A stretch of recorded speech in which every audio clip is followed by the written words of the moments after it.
গল্প শেষ থেকেই শুরু। লেখনীতে রাফিয়া আহমেদ। দ্বিতীয় পর্ব। আশফি যেদিকটায় দাঁড়িয়ে ঠিক সেদিকটায় দাঁড়িয়ে শেহতাজ আর শিহান একসাথে কিছু একটা নিয়ে আলাপ করছিল। এর মাঝেই শেহতাজের চোখ যায় আশফির দিকে। আশফির অবস্থান ভাবভঙ্গি কিছুই ভালো ঠেকছিল না শেহতাজের কাছে। তাই আশফিকে দেখিয়ে বলে উঠে, দেখ শিহান, এই মেয়েটা কিভাবে দাঁড়িয়ে আছে। আরেকটু আগালেই কিন্তু একদমে মৃত্যুর এর সদর দরজার সামনে পৌঁছে যাবে। আমি দেখছি, বলেই শিহান আফসির দিকে এগিয়ে গেল। শিহানের মাথায় রাগ চড়ে গেছে। ভেবেই পাচ্ছে না মেয়েটা এত কেয়ারলেস হয় কিভাবে। আশফির বরাবর হতেই আবছা দেখতে পেল। আশফি চোখ বন্ধ করে দাঁড়িয়ে আছে, তার ঠোঁট জোড়া থেকে থেকে কেঁপে উঠছে। ভালো করে দেখতেই বুঝতে পারল আশফি ফুপিয়ে ফুপিয়ে কাঁদছে। শিহানের হঠাৎ খেয়াল হলো, আশফি চোখ খুলে সামনের দিকে ঝুঁকতে উদ্যত হচ্ছে। মানে কি করতে যাচ্ছে আশফি? শিহানের সজাগ মস্তিষ্ক যেন মুহূর্তেই আন্দাজ করতে পারল। এক হাতে পাশের গ্রিল আঁকড়ে ধরল, আরেক হাত দিয়ে একটানে আশফিকে নিজের বুকে আগলে নিল। কিছুক্ষণের জন্য শিহানের মনে হচ্ছিল এই বুঝি কিছু একটা হারিয়ে ফেলছিল। মস্তিষ্ক সম্পূর্ণ ফাঁকা লাগছিল, সব যেন গুলিয়ে গেছে। আশফি হঠাৎ এমনটা ভুলেও আশা করেনি। এমন কাণ্ডে বেচারি ভেকাচেকা খেয়ে গেছে। আপাতত শিহানের শুধুলো বুকে অবস্থান করছে সে। শিহানের হৃদস্পন্দন পুরোদমে শুনতে পাচ্ছে সে। এমন পরিস্থিতিতে ওর কি করা উচিত তাই বুঝে উঠতে পারছে না। কিছুক্ষণ এভাবে কেটে গেছে। শিহান এবার আশফিকে সোজা করে দাঁড় করালো। আশফি চোখ পিটপিট করে তাকালো শিহানের দিকে। ঠাস করে শিহান আশফির গালে এক চড় বসিয়ে দিল। আশফির মাথা ভনভন করে উঠল, মনে হচ্ছে এগালের দাঁতগুলো ওই গালে গিয়ে ঠেকেছে। শিহান কটমট করে তাকিয়ে আছে, এমন সময় তমিশরার ডাক পড়ল। শিহান এবার আশফির দুগাল চেপে ধরে বলল, গালটা যদি সরকারি বানিয়ে 18 গোষ্ঠীর চড়থাপ্পড় খাওয়ার শখ না থাকে, তবে আমার সাথে আয় এখনই। আশফি দ্রুত মাথা নেড়ে সায় জানালো যে সে আসছে, তার আর কোনো চড়থাপ্পড় খাওয়ার ইচ্ছে নেই। শিহান মুহূর্তে মুখের আদল পরিবর্তন করে ফেলল, এই তো আসছি বলে ওইদিকে পা বাড়ালো। আর আশফি চলল তার পিছু পিছু। আশফি বেশ টের পাচ্ছে, আবেগের বশে কি ভুলটাই না করতে যাচ্ছিল। মৃত্যুর মতো একটা কঠিন কাজ করতে যাচ্ছিল। কি করে এতটা কাণ্ডজ্ঞানহীন হতে পারল? নিজের বাবা মায়ের কথাও ভাবল না। এসব মানবতাবাদী কথা মুহূর্তে উবে গেল, যখন মনে পড়ল শিহান যদি কাউকে কথাটা বলে দেয়। বেশি না তমা আপু আর সায়ের ভাইকে বললেই কেল্লা ফতে। এই লোকের সত্যি বিশ্বাস নেই। নিজে তো একটা রাম থাপ্পড় দিয়েছে, তা কি খুব কম হয়ে গেছে? আশফি আর কিছু না ভেবেই কেটে পড়ার সিদ্ধান্ত নিল। আপাতত এখানে না থাকাই ভালো। এদিক ওদিক সতর্ক দৃষ্টি ফেলে দৌড়াতে প্রস্তুত হচ্ছিল, এমন সময় কারো সাথে ধাক্কা খেয়ে পিছন ঘুরে তাকালো। পিছনে ফিরতেই শেহজাদ একটা সুন্দর হাসি উপহার দিল। আশফি বেশ বিচলিত। শেহতাজ হেসে বলল, আমিও কিন্তু সবটা দেখেছি। কিন্তু ভয় নেই, কাউকে বলবো না। আশফিকে এখনো বেশ বিচলিত দেখে শেহতাজ বলল, আমাকে তোমার ভাইয়ের মতোই ভাবতে পারো। আশফি এবার খানিকটা আশ্বস্ত হলো। শেহতাজ মূলত বরপক্ষের কনেকে হলুদ ছোঁয়ানোর যে ব্যাপারটা ছিল সে কারণেই এসেছে। এসেছে বলতে যারা এই কাজ সম্পূর্ণ করতে এসেছে, তাদের দায়িত্ব নিয়ে এসেছে। এখন শেহতাজ আছে সাথে ছোট খালামনির মেয়ে দুইটা। ওরা বায়না ধরেছে এ বাড়ির অনুষ্ঠান শেষ করে তবেই যাবে। সাথে গড়ি এনেছে বিদায়, শেহতাজও রাজি হয়ে গেছে। বাকিদের পাঠিয়ে দেওয়া হয়েছে সায়ের জোড়াজুড়িতে। পাশেই অসীম আর আদ্রিয়ানকে তমিশরা দেখে না ফেলে এই ভয়। শেহতাজ এক চিলতে হাসল। আপাতত এখানে আড্ডা চলছে ওদের কাজিনদের। কেউ গল্প বলছে, হাস্য রসিকতায় মাতিয়ে তুলছে সবাইকে। এমন সময় পুচকে নিলয় গিটার নিয়ে হাজির হলো। সবার অনুরোধে প্রথমেই সুস্মিতা গান গাইল, তারপর ইহান। একে একে সবাইকে গাইতে হয়েছে। শিহান যখন গান গাইছিল আশফি তন্ময় হয়ে তাকিয়েছিল। তা অবশ্য শিহানের নজর এড়ায়নি। শায়েরের পালা এলে শায়ের তমিশরার জন্য গান গাইল। শেহতাজকে অনুরোধ করতেই সোজা সাপটা নাকচ করল সে। সবার দিক ঘুরে তমিশরার দিকে মোড় নিতেই ও মোড়ামড়ি শুরু করল। পরিশেষে না চাইতেও বাধ্য হয়ে গাইতে হলো। গান গাওয়ার পূর্ব মুহূর্তে তমিশরা শেহতাজকে বেশ খুঁজচ্ছিল। এমন জমজমাট আড্ডা রেখে লোকটা উল্টো দিকে ঘুরে বসে আছে, সত্যি এই লোক পুরো নিরামিষ। তমিছরা বেশ বুঝতে পারল আবিরের সাথে এ লোকের বৈশিষ্ট্য শুধু মিল না, বরং এ লোক তো আবিরের বৈশিষ্ট্যর কার্বন কপি। আর চেহারা এখনো তো খেয়াল করাই হয়নি। হবে কিভাবে সবসময় সার্জারিকল মাস্ক পরে থাকে যে, কি ডাস্ট অ্যালার্জি নাকি তার? একদিন সময় করে দেখে নেওয়া যাবে। অজান্তেই তমিছরা খুব করে চাইছিল শেহতাজ যেন তার গান শুনে। কিন্তু সে তো আছেই অন্য এক জগতে। তমিছরা আনমনা হয়ে গান গাইতে শুরু করল। কি কথা কয় হৃদয়, এই কি কথা কয় সে? কি কথা কয় হৃদয়, এই কি কথা কয় সে? চিরদিনের চেনা মানুষ মনে হয় সে। কি কথা কয় হৃদয়, এই কি কথা কয় সে? তমিছরা গান শেষ করে একটা দীর্ঘশ্বাস ফেলল। আপাতত তার জীবনে এই গানটার মতোই সব হচ্ছে। ঘোরে বেঘোর হচ্ছে, কি হচ্ছে বুঝতে পারছে না। আরও কিছুক্ষণ জমজমাট আড্ডা চলল। শেহতাজ জরুরি কল আসায় পিচ্ছি গুলো নিয়ে অনেক আগেই চলে গেছে। আজ অনেক বেশি হই হুল্লোড়ে সবাই বেশ ক্লান্ত। আড্ডার পার্ট চুকিয়ে তখন যে যার মতো ঘরে ফিরল। বিয়ের বাড়িতে শোবার জায়গা নিয়ে যে ঝামেলা হয়, আজও তার ব্যতিক্রম কিছু হয়নি। এই তো সবাই উপরে নিচে যে যেখানে পারছে ঘুমিয়েছে। অনেকেই অর্ধেক অনুষ্ঠান শেষে এসে জায়গা দখল করেছে। ছাদে যখন সবাই চলে আসছিল এক এক করে, তখন আশফি ধীরে সুস্থে নামার সময় শিহান তাকে খপ করে ধরে ফেলে। আশফি কোনো কিছু না ভেবেই একনাগাড়ে বলতে শুরু করে, বিশ্বাস করেন শিহান ভাই, আপনি যা বলবেন তাই হবে। বললে আপনাকে রাত্রিকে কিডন্যাপ করতে সাহায্য করবে কসম আল্লাহর, লাগলে আমি আপনাদের বিয়ের তৃতীয় সাক্ষী হব। শিহান আশফির দিকে ভ্রু কুঁচকে তাকিয়ে আছে। আশফি যে কাউকে বলে দেওয়া নিয়ে ভয় পেয়ে আছে এখন মাত্র টের পেল। অথচ তার এমন চিন্তা মাথাও আসেনি। হঠাৎ শিহানের মাথায় দুষ্ট বুদ্ধির উদয় হলো। ভাবল আশফিকে ব্ল্যাকমেইল করা যাক। শিহান, আহা তুই এতই দয়ালু, এক কাজ করো না, আমার সাথে কবুল পাওয়ার ফাইভ বলে ফেল। তোর আবার দয়ার শরীর কিনা? আশফি শিহানের কথার মাথামুন্ডু কিছুই বুঝতে পারল না। তবে এটুকু তো বুঝল যে করেই হোক শিহানকে মানাতে হবে। আশফি, আরে শুনুন না। শিহান, জি বলুন। আশফি, আসলে বলেছিলাম কি শিহান ভাই, তিয়াশাপু কত শখ করে বিয়েটা করছে। এর মধ্যে এসব বলি এই সুন্দর ইমেজটা কি নষ্ট না করলেই নয়। আশফি, না মানে বুঝতেই তো পারছেন, এই প্রথমবার বিয়ে করছে। শিহান, তোর আশা কি দ্বিতীয়বার হোক? আশফি, এই না, আমি এটা ভাবতে যাব কেন? শিহান, আচ্ছা যা মেনে নিলাম। তবে এই 2 দিন আমি যা বলবো তাই করতে হবে। আচ্ছা বলেই আশফি এক ছুট লাগালো। কিন্তু বেচারি ঘুমানোর মতো একটা সেফ জায়গা খুঁজে পেল না। উপায়ন্তর না পেয়ে নানা নানুর মাঝখান দিয়ে শুয়ে পড়ল। আশফির দেখাদেখি আরো 2-1টা জায়গা না পেয়ে এই রুমে হানা দিল। মুজতবা সাহেব শেষমেশ উঠে সোফায় ঘুমাতে বাধ্য হল।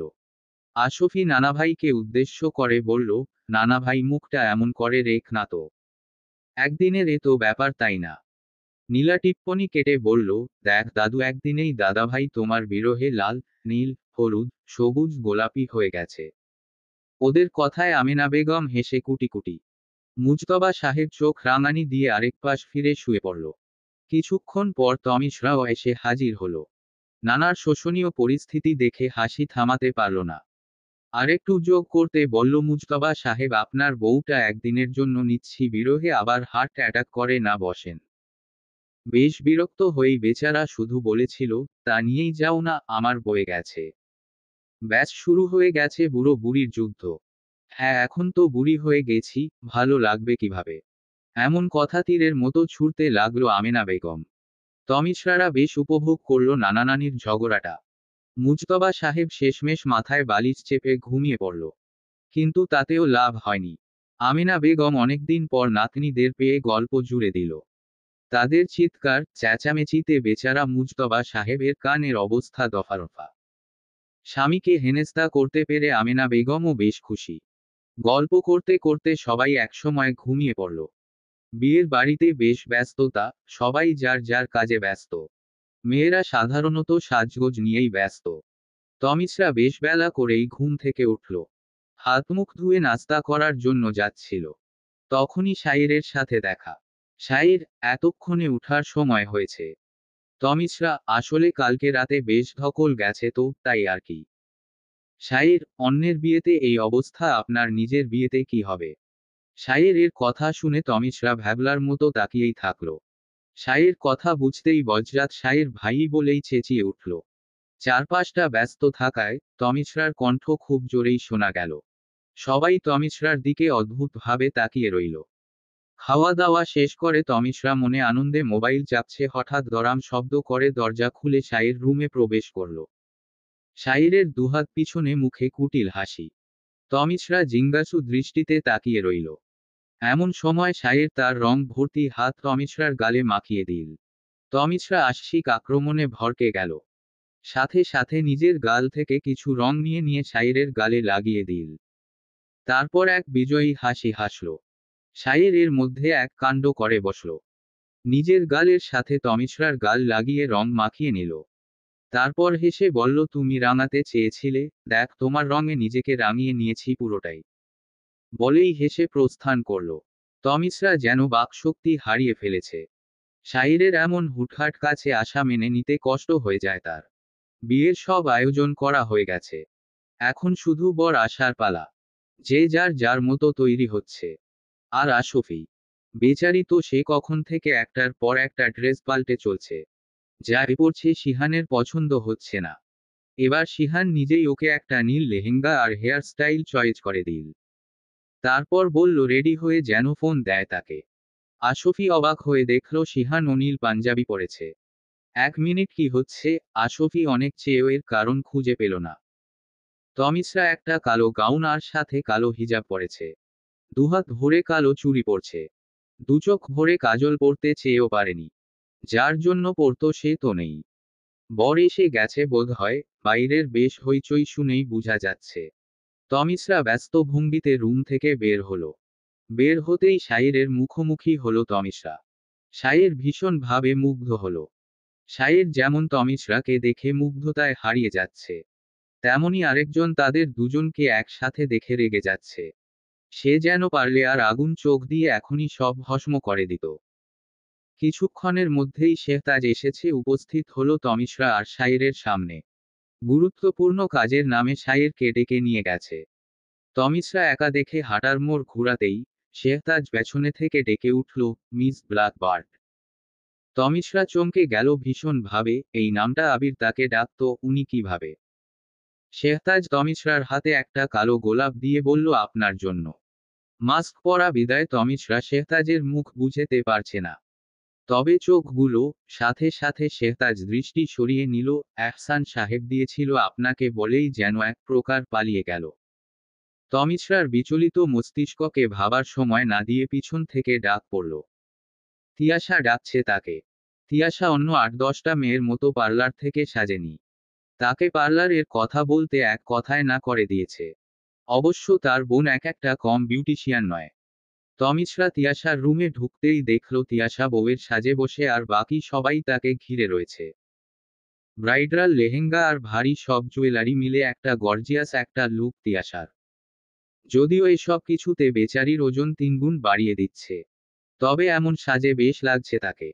বউয়ের সাজে সব মেয়েদের বুঝি দারুণ লাগে। তিয়াশার সাজ প্রায় কমপ্লিট। তমিশ্রা ডেকেছে মূলত চুল বেঁধে দিতে। তমিশ্রা দ্রুত হাত চালালো। তারপর চুলগুলো আয়ত্তে এনে একটা সুন্দর খোপা বাঁধল। গাজরা আর লাল গোলাপের কম্বিনেশনে বেশ সুন্দর হয়ে ফুটে উঠেছে খোপাটা। হেয়ার স্টাইলটা শেষ করে সিঁথিতে টিকলি পরিয়ে দিল। পুরো চুলে স্টোনের কিছু ছোট ছোট জুয়েলারি লাগিয়েছে। তিয়াশা এইবার সম্পূর্ণ তৈরি। সময়ের সাথে পাল্লা দিয়ে তার উৎকণ্ঠা যেন বেড়েই চলেছে। তিয়াশা আয়নায় আরেকবার চোখ বুলিয়ে নিল।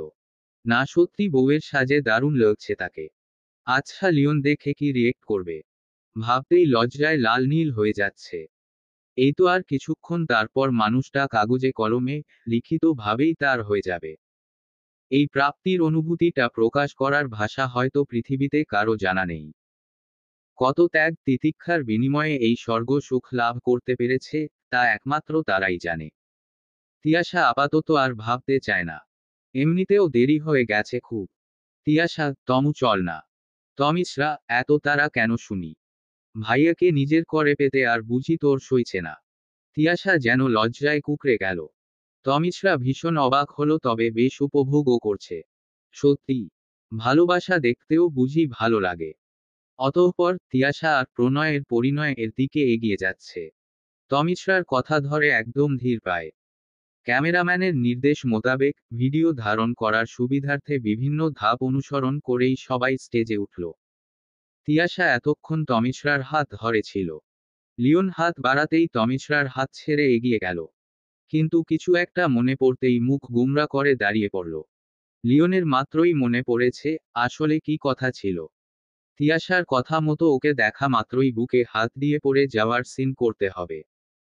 কিন্তু ওকে দেখে তো বেচারা সবকিছুই ভুলে বসেছে। এই মুহূর্তে মনে হচ্ছে এই দোষে তিয়াশা বিয়েটাই ভেঙ্গে না দেয়। পরিস্থিতি সামাল দিতে গিয়ে খুব দ্রুত লিওন যা করার কথা ছিল করে নিল। একটু বেশি দ্রুত করতে গিয়ে বেচারা বেকায়দায় পড়ে যাচ্ছিল প্রায়। ভাগ্যিস পেছনে থেকে শেহতাজ ধরে ফেলেছে। সবাই অবশ্য মুখ টিপে হাসছে লিওনের কাণ্ড দেখে। লিওন যেন হাঁফ ছেড়ে বাঁচল, এমন ভরা মজলিসে বর পড়ে গেলে ব্যাপারটা কেমন দেখাতো। তাই ছোট্ট করে শেহতাজকে থ্যাঙ্কস দিতেও ভুলল না। ইতিমধ্যেই তিয়াশা লিওনের হাত ধরে উঠে পড়ল। সাথে সাথেই শুরু হয়ে গেল ফটো সেশন। এই ফাঁকে শেহতাজ লিওনকে কানে মুখে বলতে লাগলো জীবন বরবাদ এর শুরুতে স্বাগতম। ওরে লিওন মৃদু হাসল, তারপর ভাবল সত্যি আমরা কতটা স্বার্থপর। হ্যাঁ, এটা সত্যি যে মেয়েগুলো একটুখানি পেইন দেয়, তাই বলে আমরা অনায়াসে তাদের পেইনফুল বলে চালিয়ে দিই। আচ্ছা, যদি এতই পেইনফুল হয় তাহলে সারাদিনের ব্যস্ততা শেষে কেন ওদের কাছেই প্রশান্তি খুঁজতে চাই? ওদের মুখের এক চিলতে হাসি কেন সমস্ত ক্লান্তি ধুয়ে মুছে দিতে পারে? আসলে আমরাই স্বার্থপর যে আমাদের হার্টথ্রোব যাকে ছাড়া আমরা চলতে পারি না অথচ তাকেই পেইন বানিয়ে দিই। লিওন অজান্তেই তিয়াশার হাত আরো শক্ত করে চেপে ধরল। ওর হঠাৎ করেই অদ্ভুত এক ইচ্ছে করছে, মন চাইছে চিৎকার করে বলতে তুমি আমার হার্টথ্রোব তিয়াশা, মোটেও পেইন নও। নানান আনুষ্ঠানিকতার মাধ্যমে বিয়ের আয়োজন শেষ হলো। অতঃপর আল্লাহকে সাক্ষী রেখে ধর্মের বিধিনিষেধ মেনে বিয়ের কার্য সম্পূর্ণ হলো। এক সুতোয় বাঁধা পড়ল দুটো মন। এক হলো দুটি মানুষের পথচলা। তিয়াশার বিদায়ের পালা ঘনিয়ে এসেছে প্রায়। তমিশ্রা তিয়াশা আর লিওনের সাথে সেলফি তুলছিল। এমন সময় সে শুনতে পেল তিয়াশা লিওনকে ফিসফিসিয়ে বলছে চল না আমরা চলে যাই, আর কিসের জন্য দেরি করছো? তমিশ্রা বিস্ফোরিত নয়নে তাকিয়ে চেঁচিয়ে উঠল তিয়াপু বলে। পাশেই শিহান ইহান ওর চিৎকারের কারণ জানতে চাইলে ফতাফত সব বলে দিল। ওরা সকলেই মিলে তিয়াশাকে বেশ খেপালো। যখন সবার কাছ থেকে বিদায় নিচ্ছিল তখন তিয়াশা একটুও কাঁদেনি। এতে সবাই বেশ অবাক হলেও তমিশ্রা, ইহান, শিহান মোটেও অবাক হয়নি। তিয়াশার মা সাহেলার বেগমের ইচ্ছে করছিল মেয়েটাকে আজও একটু ঝাড়ু পেটা করতে, তবে যদি এ নির্লজ্জ মেয়ে লাজ আসে। তবে গাড়িতে উঠার আগে তিয়াশা সারের মতো চিল্লাপাল্লা করেছে। বাসার সকলের মনে ভারাক্রান্ত। প্রায় সকলেই কেঁদেছে। একটা মেয়ের বিয়ে গেছে মানেই সে অন্য পরিবারের সদস্য হয়ে গেছে। এখন আর চাইলেই পরিবার আগের মতো নিজেদের মেয়ে বলে অধিকার বসাতে পারবে না। তিয়াশার মা এখনো মুখে আঁচল গুজে কাঁদছে। আর তার বাবা যিনি কখনো কাঁদেননি তিনিও নীরবে চোখের জল ফেলছে। বাবাদের জন্য এইটাই বুঝি সবচেয়ে কঠিন সময়। মেয়ে আর হুটহাট বাবা বলে ডাকবে না। আচ্ছা, কেন এমন নিয়ম? মেয়েদের কেন সবচেয়ে চলে যেতে হয়? নিজের খেয়াল রাখতে পারবে তো মেয়েটা? এসব ভাবতেই উনার চোখ ভেঙে অশ্রু বইছে। নীলা তো সে কখন থেকেই হাঁক ডাক ছেড়ে কাঁদছে। এসব কিছু দেখে নিলয়ের বেশ কষ্ট হচ্ছে। কোথাও কিছু একটা নেই যেন এমন মনে হচ্ছে। বড় আপু চলে যাওয়াটা এখনো হজম করে উঠতে পারেনি। এর মধ্যে নীলার এমন কান্না একদম সহ্য হচ্ছে না যেন। অথচ তার নিজের মার খেয়েই নীলা সারা দিন কাঁদে। নিলয় পরম যত্নে নীলার চোখ মুছিয়ে দিয়ে বলল আর কাঁদিস না, আমার সবগুলো চকলেট তোকে দিয়ে দিব। তবুও নীলার কান্না থামার নাম গন্ধ না দেখে বলে উঠল দেখ নীলা, তুই এভাবে কাঁদলে আমার তো কষ্ট হয়, তাই না বল? নিলয়ের কথা শুনে নীলা কি বুঝল কে জানে। সাথে সাথে কান্না থামিয়ে দিল। নিলয় বোনকে সান্ত্বনা দিতে দিতে ভাবছে যে নীলাকে বিয়েই দিবে না। হু, ভাই বোনের ভালোবাসা মনে হয় এমনি হয়। তিয়াশার সাথে এসেছিল আশফি আর শায়ের। নীলার কান্না থামাতে না পেরে শিহান নীলাকে নিয়ে এসেছে। সাইয়ের সব ঠিক করে শিহানের কাছে ওদের দায়িত্ব দিয়ে বাসায় চলে এসেছিল। বাসায় এসার সময় তমিশরার জন্যে হাওয়াই মিঠাই এনেছিল। কিন্তু এসেছে দেখল তমিশরা ঘুমে বিভোর। মেয়েটা এতটা ঘুম কাতুরে। তমিশরার ঘুমন্ত মুখখানা দেখে আর জাগাতে ইচ্ছে করল না।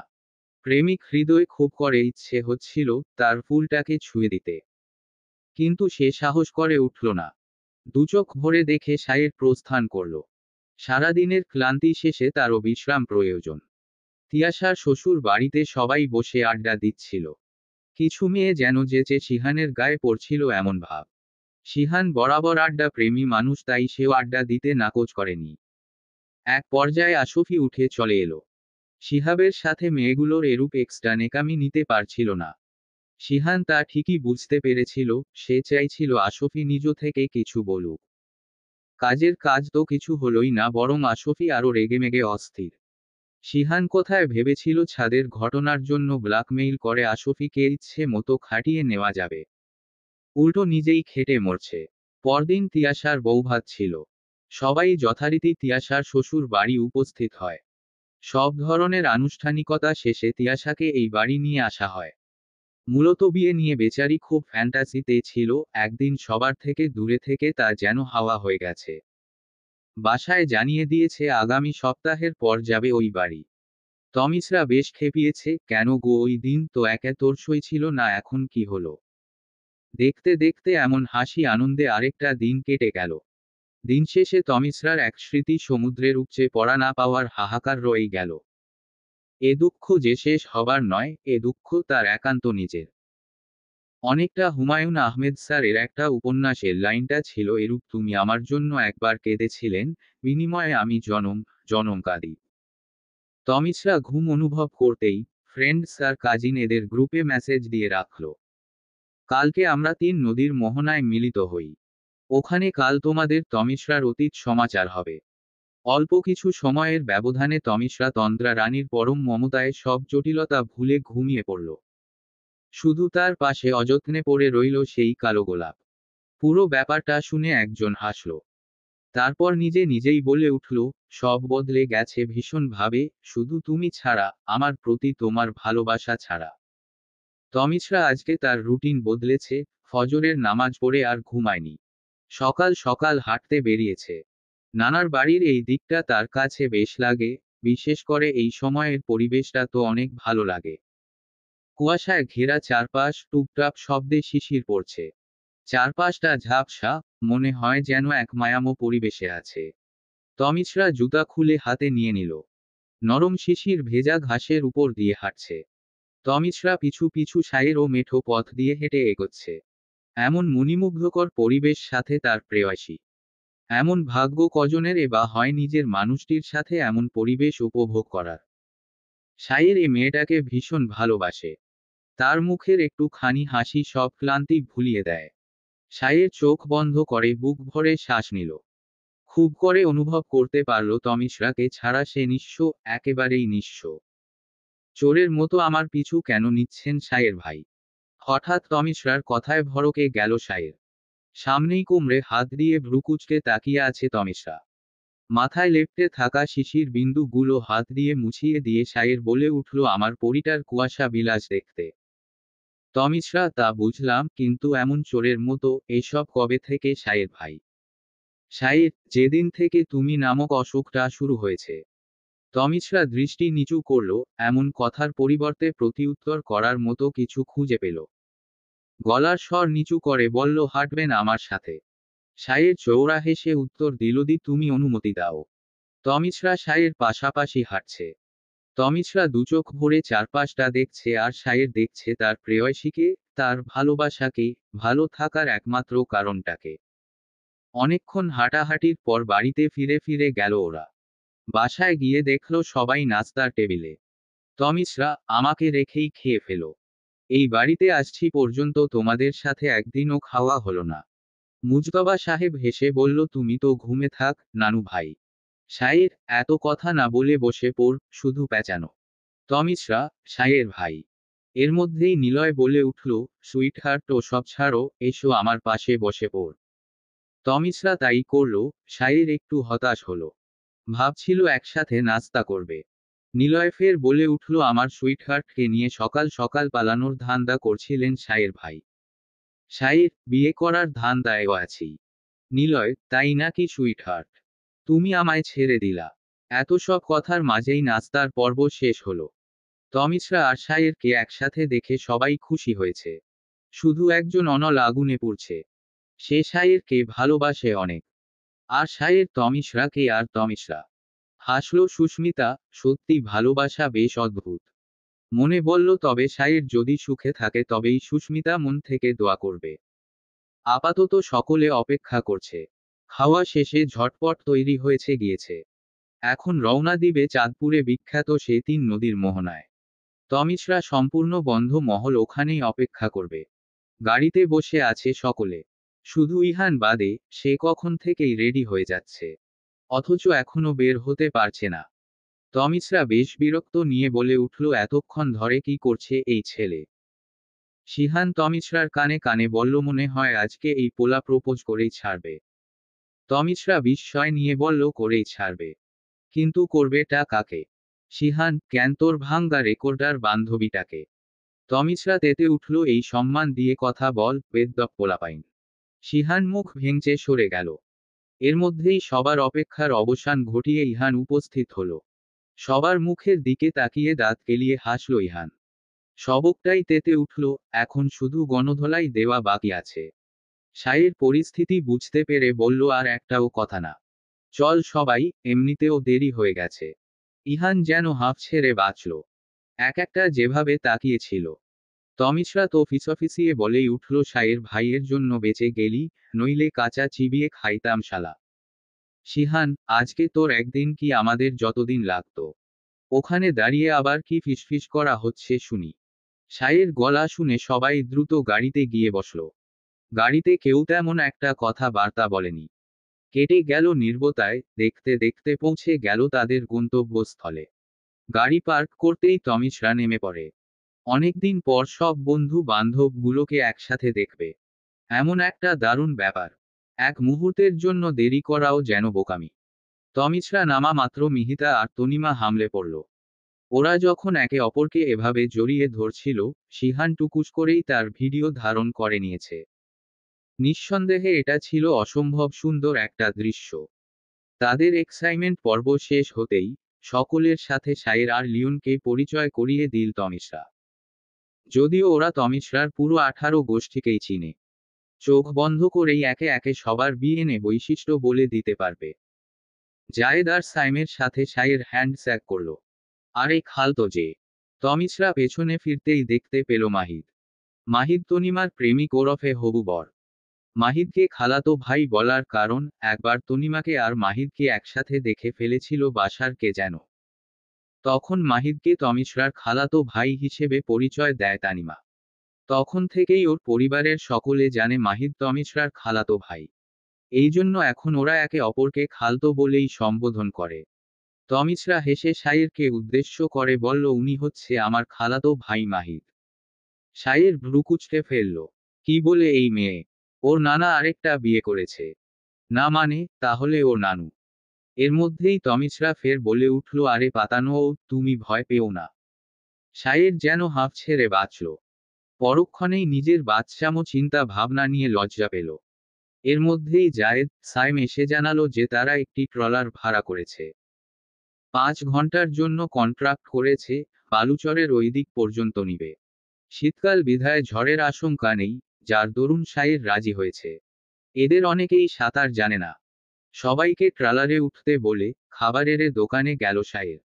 পর্যাপ্ত পরিমাণে খাবার নিয়ে নিল। 5 ঘন্টা অবশ্যই কম নয়, এতক্ষণে ওরা সাইরকেই খেয়ে ফেলবে। নদীতে স্বাভাবিক বেগেই ছুটে চলছে ট্রলারটি। নদী কখনো শান্ত, কখনো বা ওয়াল।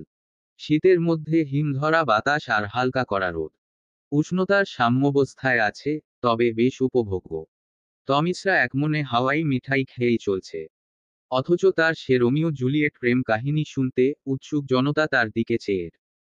এ নিয়ে তার বিশেষ কোনো হেলদোল দেখা গেল না। জায়েদ বেশ বিরক্ত নিয়ে বলে উঠল তমিশ্রার বাচ্চা। তমিশ্রা দাঁতে দাঁত চেপে বলে উঠল আমার বিয়েই হয়নি। বাচ্চা কি আকাশ থেকে পড়বে? সাইম, আরে মাতারি তা তো বুঝলাম, কিন্তু তুই শুরু করলি তা কি? বাপের জন্মে ও হাওয়াই মিঠাই খাস নাই? তমিশ্রা, তোর খেতে ইচ্ছে করছে? আমাকে আগে বলবি না? আমার তো আবার খুব দয়ার শরীর, ওয়েট দিচ্ছি। বলেই তমিশ্রা হাওয়াই মিঠাইটাকে 5 ভাগ করে ওই 5 ভাগের 1 ভাগের 3 ভাগের 1 অংশ ছিঁড়ে সাইমের হাতে দিয়ে বলল, নে দুজনে ভাগ করে খা। ওর এমন কাণ্ডে সবার যেন চোখ বের হওয়ার উপক্রম।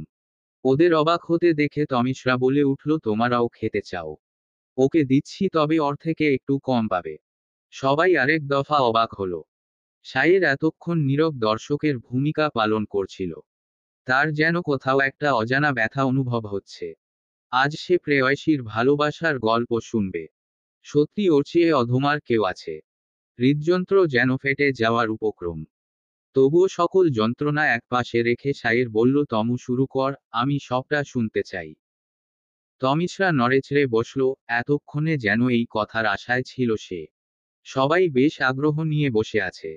এবার তমিশ্রা বলতে শুরু করল, তবে খেতে খেতেই ওর মন শুধু খাই খাই করে কিনা। তাহলে ঘুরে আসা যাক সোনালি অতীত থেকে। নিঃসন্দেহে অতীতটা অসম্ভব সুন্দর ছিল। দিনটা ছিল বসন্তের একটি দিন। তমিশ্রা তখন বেশ ছোট, সবেমাত্র 2য় শ্রেণীতে পড়ে। স্কুল ভ্যান থেকে মায়ে নেমেছে, নেচে কুদে বাসায় ফিরছিল। আর খানিকটা পথ হাঁটলেই তার বাসা। আজকে ম্যাম সে কি বকুনি দিল! অথচ আম্মু তো ফোন দিয়ে বলে দিয়েছে। এই তো কালকে রাতে মাত্র ঢাকা থেকে ফিরল। যার দরুন হোমওয়ার্ক করা হয়নি। মনটা একটু খারাপ লাগলো। এতদিন সাইয়ের ভাইদের বাসায় ছিল, অবশ্য উনারা আবার তমিশ্রাদের সাথে এসেছে। তমিশ্রা নেচে উঠল, শিহান তো আমাদের বাসায়, ওর সাথে খেলতে পারবো, অনেক মজা হবে, খুশিতে হাত তালি দিল। হঠাৎ পেছনে থেকে তীব্রভাবে কুকুরের ডাক ভেসে এলো। ভয়ে পিছন ফিরল না তমিশ্রা, বেশ বুঝতে পারল পিছনে একদল কুকুর আছে। দৌড় দেওয়ার চিন্তা ভাবনা করলেও এক চুল নড়তে পারল না, ভয়ে হাত পা যেন জমে গেছে। এইটুকুন মেয়েটা কি করবে বুঝতে পারল না। সামনে একটা বয়েজ হোস্টেল, ভাবল ওই দিকটায় ঢুকে পড়বে। মনে একটু জোর পেয়ে সামনে দৌড়ে গেল। ওর দৌড়ানো দেখে কুকুরগুলোও যেন বেশ আগ্রহ বোধ করল, তারাও পিছন পিছন ছুটল। পরক্ষণেই দেখল হোস্টেলের গেইট খানিকটা ভেড়ানো, তমিশ্রা হঠাৎ নিজের দ্রুততা থামাতে না পেরে হোঁচট খেয়ে পড়ে গেল। কুকুরগুলো ক্রমশ এগিয়ে আসছে, তমিশ্রার মনে হচ্ছিল এই বুঝি অন্তিম দিন। খুব করে চাইছিলাম কার্টুনে দেখা সুপার হিরোর মতো কেউ এসে তাকে বাঁচিয়ে নিয়ে যাক। ওর এখনো সাইয়ের ভাইয়ের দেওয়া অনেকগুলো চকলেট খাওয়া বাকি আছে। চোখমুখ খিচে বসে ছিল তমিশ্রা, হঠাৎ বুঝতে পারল কুকুরের ঘেউ ঘেউ আর শোনা যাচ্ছে না। সামনে তাকাতেই দেখল একজন বালক, সে অদূরেই মাঠে বন্ধুদের সাথে খেলছিল। তমিশ্রাকে এই অবস্থায় দেখে ছুটে এসে কুকুরগুলো তাড়িয়ে দিয়েছে। তমিশ্রার বালকটিকে তার সাইয়ের ভাইয়ের মতো মনে হলো, তাই বকা খাওয়ার জন্য প্রস্তুত হচ্ছিল। কিন্তু তাকে অবাক করে দিয়ে ছেলেটি সযত্নে তমিশ্রাকে উঠিয়ে নিল, গায়ে লেগে যাওয়া বালিগুলো ঝাপটা দিয়ে মুছিয়ে দিল। বেশি ব্যথা পেয়েছো নাকি বাবু? বেশ আদুরে স্বরে জিজ্ঞেস করল। তমিশ্রার মনে হলো এই লোকটা সত্যি সুপার হিরো। একটু আদর পেতেই যেন পেয়ে বসল তমিশ্রা, ফুপিয়ে ফুপিয়ে কেঁদে উঠল। তারপর ছেলেটির কোল ঘেঁষে বলল, আমায় বাসায় দিয়ে আসবে ভাইয়া। এমন আদুরে কান্না নাকচ করতে পারল না। তাছাড়া দেখতে গুলুমুলু এত কিউট, পিচ্ছিটার কান্না দেখতে ভালো লাগলো না বালকটার। তাই কান্না থামাতে বলে উঠল, আচ্ছা ভয় পেও না, দেখ আমি আছি তো, কিচ্ছু হবে না, বিশ্বাস করো না আমায়। তমিশ্রা মাথা নাড়ল, অর্থাৎ বিশ্বাস করে। অনেক বুঝিয়ে শুনিয়ে তমিশ্রার কান্না থামাতে সক্ষম হয় ছেলেটি। তমিশ্রা তো ভয় একেবারে তার কোলে লেপ্টে গেছে, অবশ্য ভয় পাওয়াটা স্বাভাবিক। ওর হাত ধরে বাড়ির পথ ধরল। বাড়ির সামনে এসেই দৌড়ানোর প্রস্তুতি নিচ্ছিল। তখনই খপ করে হাতটা ধরে ফেলল ছেলেটি। একদম দৌড়াবে না কেমন, নয়তো পড়ে গিয়ে আবার ব্যথা পাবে। তমিশ্রা মাথা নাড়ল, ছেলেটি ওর গালগুলো টেনে দিয়ে বলল, হাহা গোলটুসি একটা। তমিশ্রা এবার যেন বেশ পেয়ে বসল। ব্যস্ত ভঙ্গিতে তার কথার ঝুড়ি খুলে বসল। তুমি জানো, তোমার মতোই আমার একটা ভাই আছে। সে যাই হোক, আজ থেকে তুমি আমার সুপার হিরো। আর তোমাকে এতগুলো ধনেপাতা, বলে হাসল। ছেলেটি স্বাভাবিকভাবেই ওর ধনেপাতা বলার কারণ খুঁজে পেল না। তাই জিজ্ঞেস করল ধনেপাতা কেন। তমিশ্রা অবাক হয়ে বলল, এত বড় হয়েও তুমি জানো না, থ্যাঙ্ক দিতে হয় যে। ছেলেটি হো হো করে হেসে উঠল। খুব কষ্টে হাসি থামিয়ে বলে উঠল, তোমাকেও স্ট্রবেরি পাতা গোলটুসি। তমিশ্রা খুশি মনে হাত নাড়িয়ে বাড়িতে ফিরল। সেদিন যখন বুড়ো দারোয়ান লোকটাকে তার লাঠি উঠিয়ে দিয়েছিল, তখন উনি খুশিতে গদগদ করে বলেছিল, তোমারে ধন্যবাদ খুকি। তমিশ্রা এতটুকু বুঝতে পেরেছিল যে উনি তাকে থ্যাঙ্কস দিয়েছে। যার বাংলা এইটা ধৈন্য, না এটা তো অশুদ্ধ, শুদ্ধ ভাষায় মনে হয় ধনেপাতা। আর আজ সুপার হিরোর কাছ থেকে শিখল ওয়েলকামের অর্থ মানে স্ট্রবেরি পাতা। দুটো পড়া শিখেছে, নিয়ে খুশিতে হাত তালি দিল। বাসার এসেই সবাইকে তার সুপার হিরোর গল্প শুনিয়েছে। তমিশ্রার মা শাহানা তো অজ্ঞাত ছেলেটির জন্য প্রাণ ভরে দোয়া করেছে। তমিশ্রা আপাতত শাইরের কাছে বসে বসে সে সুপারম্যানের বর্ণনা দিচ্ছে। প্রথম শাইর সে অচেনা ব্যক্তির প্রতি কৃতজ্ঞতা প্রকাশ করলেও এখন যারপনায় বিরক্ত হচ্ছে। ছোটবেলা থেকেই তমিশ্রা শাইরের সংস্পর্শ ছাড়া আর কোনো ছেলের সান্নিধ্য পায়নি। ইহান, সিহান্ত ও সমবয়সী। তমিশ্রার শুরু থেকে আজ অবধি শাইর এ ছিল আছে। সব সময় আগলে রেখেছে তাকে। অথচ তমিশ্রা একদিনেই অজ্ঞাত এই ব্যক্তিকে সুপার হিরো বানিয়ে দিল, তাও আবার তার নিজের সুপার হিরো বলেই সম্বোধন করছে। শাইরকে তো বলেনি। শাইর এবার বেশ বিরক্ত হয়ে তমিশ্রাকে ধমকে ভাগিয়ে দিয়েছে। পরদিন তমিশ্রা মোটেও স্কুল যেতে চায়নি। ওর মা জোর করে পাঠিয়েছে। আজ সে একই সময় হোস্টেলের সামনে দাঁড়িয়ে আছে আবির। এই হোস্টেলে উঠেছে মাত্র কয়েকদিন। কালকের সে মিষ্টি মেয়েটির দেখা পাবে এই আশায়। মায়ে ষষ্ঠ শ্রেণীর অধ্যয়নরত বালক সে, সবে মায়ে কৈশোর পা দিয়েছে। আবেগ দ্বারা বেশ ধারিত হচ্ছে, তবে এই আবেগ বুঝি ও পিচ্ছির উপরেই পড়তে গেল। ওই তো চলে এসেছে। আবিরকে দেখেই ছুটে এলো। দৌড়ানোর ফলে ওর ফোলা ফোলা গাল দুটো একটু নড়ে উঠল। আপনি আমার সেই সুপার হিরো না? আবির হেসে ওর দিল, হ্যাঁ গো সেই সুপার হিরো। তমিশ্রা, আপনার কোনো নাম নেই সুপার হিরো?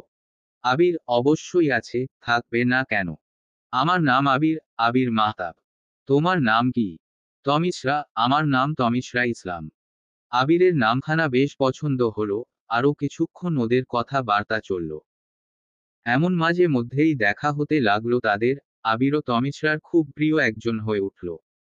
আজ তমিশ্রা স্কুলে যায়নি, এই তো আকাশ বাতাস কাঁপিয়ে জ্বর এলো বেচারির। মনটাও খারাপ, 2 সপ্তাহ হতে চলছে আবিরকে দেখেনি। বিছানায় শুয়ে এমন ভাবছিল, এমন সময় রুমে তার মা প্রবেশ করল। মাথায় পানি দিয়ে গা মুছিয়ে দিল, তার সুন্দর একটা জামা পরিয়ে ওকে সাথে নিয়ে চলল। জানালো যে তার বাবার বন্ধু আফজাল মাহতাব এসেছে। মায়ের হাত ধরে গেস্ট রুমে প্রবেশ করতেই দেখল অনেক মানুষ। আফজাল সাহেব তমিশ্রাকে কোলে তুলে নিলেন, তারপর পরিচয় করিয়ে দিতে লাগল। এইটা তোমার আবির ভাইয়া, এইটা অসীম আর এইটা ছোট্ট আদ্রিয়ান। তমিশ্রা তো আবিরকে দেখেই লাফিয়ে উঠল, সুপার হিরো, সুপার হিরো বলে। আবিরও বেশ অবাক হলো এই ভেবে যে তমিশ্রা তার বাবার বন্ধুর মেয়ে। সবাই জিজ্ঞেস করতেই তমিশ্রা সেদিনের ঘটনা খুলে বলল। আবির এবার সত্যি সবার কাছে সুপার হিরো হয়ে উঠল। এভাবেই দিন কাটছিল আবির ও সায়ের, দুজনেই তমিশ্রার প্রিয় মানুষের তালিকা ছাপিয়ে যাচ্ছে। কেউ কাউকে টপকে যেতে পারছে না। তমিশ্রা ও কৈশোরে পা দিল। সাথে সাথে আবিরও তার কাছে নিজের সুপার হিরো থেকে হয়ে উঠল মাহতাব ভাই। আবির বেশ বুঝিয়েছে মাহতাব না বলতে, ওটা তার নাম না।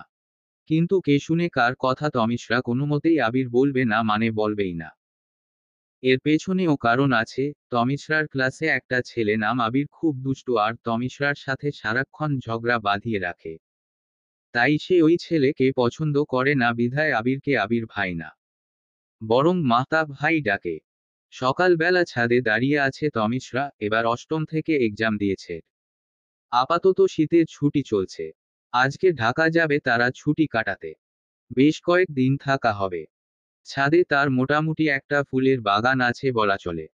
এতদিনের জন্য গাছগুলো রেখে যাবে। তাই তো সঠিকভাবে পর্যাপ্ত পরিচর্যা দিতেই সকাল সকাল লেগে পড়ছে। এখানে অনেক ফুল গাছ, এর মধ্যে অধিকাংশ গাছই আবিরের দেওয়া। বেশিরভাগই এমন যে আবিরের হোস্টেলের বাগানের ফুল গাছগুলো দেখে তমিশ্রা বায়না ধরেছে। তার মধ্যে থেকে যেগুলো ঢালপালা, বীজ থেকে সংগ্রহ করা সম্ভব ছিল তা করে দিয়েছে। আর বাকিগুলো কিনে দিয়েছে। তমিশ্রা ভাবছিল, একমনে কাজ করছিল। এমন সময় তার কঠোর মনোযোগে বিঘ্ন ঘটায় একটা সুমধুর কণ্ঠস্বর। তমিশ্রা অনেক বছর থেকে এই কণ্ঠস্বর চিনে, সে জানে এর মালিক কে। আবির, এই গোলটুসি আমার হাতটা ধর। তমিশ্রা হাত বাড়িয়ে দিতেই আবির উঠে এলো। আবির মূলত বারান্দার গ্রিল বেয়ে উঠে এসেছে। তমিশ্রা, বেশি সমস্যা হয়নি উঠতে? আপনি কোথাও ব্যথা পাননি তো মাহতাব ভাই? আবির, না, খুব বেশি না। আচ্ছা, তোর হিটলার চাচা ওই অ্যাডজাস্ট সিঁড়িটা সরিয়েছে কেন? তমিশ্রা, আমি ঠিক জানি না। আবির, এক কাজ করবি, বায়না ধরে এইটা পোলছাদে অ্যাডজাস্ট করে নিবি, তাহলেই হবে। তমিশ্রা, আচ্ছা। আবির, কালকে নাকি ঢাকা যাবি? তমিশ্রা, হ্যাঁ তো, খালামণিদের বাসায় যাব। আবির হাত বাড়িয়ে একটা পলিব্যাগ দিল। তাতে রয়েছে একটা কামিনী আর শিউলির চারা। এই নে রাখো, আমি তো কালকেই হোস্টেল থেকে চলে যাব। তাই ভাবলাম তোর সাথে সকাল সকাল দেখা করে যাই। তমিশ্রা, আপনি চলে যাবেন? তার মানে আপনাকে আর দেখব না? মুহূর্তেই সম্পূর্ণ মন বিষাদে চেয়ে গেল। আবির হেসে তমিশ্রার মাথায় হাত বুলিয়ে দিল, অতঃপর কিছু সাবধানী বাণী শুনিয়ে চলে যেতে উদ্যত হল। তমিশ্রা অস্পষ্ট স্বরে বলে উঠল, নিজের খেয়াল রাখবেন। আবির প্রতি ওরে চমৎকার এক হাসি উপহার দিয়ে কিছু একটা ইশারা করল, যার অর্থ হচ্ছে যে তুইও নিজের খেয়াল রাখিস। তমিশ্রার কোথাও কিছু একটা নেই অনুভূত হচ্ছে। মুহূর্তেই তার সজাগ মস্তিষ্ক প্রশ্ন ছুঁড়ে মারল, মাহতাব ভাইয়ের বিরহের বিড়হিনী হয়ে যাচ্ছিস না তো? তমিশ্রা লজ্জায় লাল হয়ে নিজেই নিজেকে শুধালো, মন্দ কি শুনি? উনার মতো সুপুরুষের বিরহ যে মধুময়। আবির, না, খুব বেশি না। আচ্ছা, তোর হিটলার চাচ ওই অ্যাডজাস্ট সিঁড়িটা সরিয়েছে কেন? তমিশ্রা, আমি ঠিক জানি না। আবির, এক কাজ করবি, বায়না ধরে এইটা পোলছাদে অ্যাডজাস্ট করে নিবি, তাহলেই হবে। তমিশ্রা, আচ্ছা। আবির, কালকে নাকি ঢাকা যাবি? তমিশ্রা, হ্যাঁ তো, খালামণিদের বাসায় যাব। আবির হাত বাড়িয়ে একটা পলিব্যাগ দিল। তাতে রয়েছে একটা কামিনী আর শিউলির চারা। এই নে রাখো, আমি তো কালকেই হোস্টেল থেকে চলে যাব। তাই ভাবলাম তোর সাথে সকাল সকাল দেখা করে যাই। তমিশ্রা, আপনি চলে যাবেন? তার মানে আপনাকে আর দেখব না? মুহূর্তেই সম্পূর্ণ মন বিষাদে চেয়ে গেল। আবির হেসে তমিশ্রার মাথায় হাত বুলিয়ে দিল, অতঃপর কিছু সাবধানী বাণী শুনিয়ে চলে যেতে উদ্যত হল। তমিশ্রা অস্পষ্ট স্বরে বলে উঠল, নিজের খেয়াল রাখবেন। আবির প্রতি ওরে চমৎকার এক হাসি উপহার দিয়ে কিছু একটা ইশারা করল, যার অর্থ হচ্ছে যে তুই নিজের খেয়াল রাখিস। তমিশ্রার কোথাও কিছু একটা নেই অনুভূত হচ্ছে। মুহূর্তেই তার সজাগ মস্তিষ্ক প্রশ্ন ছুঁড়ে মারল, মাহতাব ভাইয়ের বিরহের বিড়হিনী হয়ে যাচ্ছিস না তো? তমিশ্রা লজ্জায় লাল হয়ে নিজেই নিজেকে শুধালো, মন্দ কি শুনি? উনার মতো সুপুরুষের বিরহ যে মধুময়। স্বাভাবিকভাবেই সময় তার আপন গতিতে ছুটে চলছে। তমিশ্রারা সম্পূর্ণভাবে গোছগাছ করে ফেলেছে, কিছুক্ষণ বাদেই ঢাকার উদ্দেশ্যে রওনা দিবে। এখন সময় সকাল 10টা, তমিশ্রা লঞ্চের ছাদে বসে আছে তার বাবার সাথে। সারাটা সকাল বেশ ব্যস্ততায় কেটে বিধায় ভাবার মতো ফুরসত মিলেনি। এখন একটু অবসর মিলতেই ভাবনার ঝুড়ি খুলে বসেছে তার ভাবুক মস্তিষ্ক। চারপাশের দৃশ্য বেশ উপভোগ্য, নদীর বুকে এখনো কুয়াশা বিদ্যমান। এর মাঝেই নদীর বুক ছিঁড়ে এগিয়ে চলছে লঞ্চ, চারপাশের দৃশ্য দেখতে খানিকটা আবছা ঠেকেছে। আচমকাই তমিশ্রার মনে হচ্ছে, ইসাস যদি মাতা ভাই সঙ্গে থাকতো। অনেক মজা হতো, উনার সাথে নদী ভ্রমণ উপভোগ করা যেত। মনের যত সব প্রশ্ন অনায়াসে করা যেত। রাজ্যের সব প্রকার বুলি আওড়ালেও সমস্যা ছিল না। এই ছোট্ট জীবনে তমিশ্রা তার অতিরিক্ত কথা বলার জন্য অনেক মানুষ পেয়েছে। তবে আবিরের মতো এত মনোযোগী শ্রোতা একজনও পায়নি। মুহূর্তেই যেন তমিশ্রা শাইরের থেকেও আবির বেশি প্রিয় হয়ে উঠার একটা কারণ খুঁজে পেল। আচ্ছা, উনি সত্যিই চলে যাবে? আর উনাকে দেখতে পাবো না? আমার প্রতিদিনের গল্প কার কাছে ব্যক্ত করব আমি?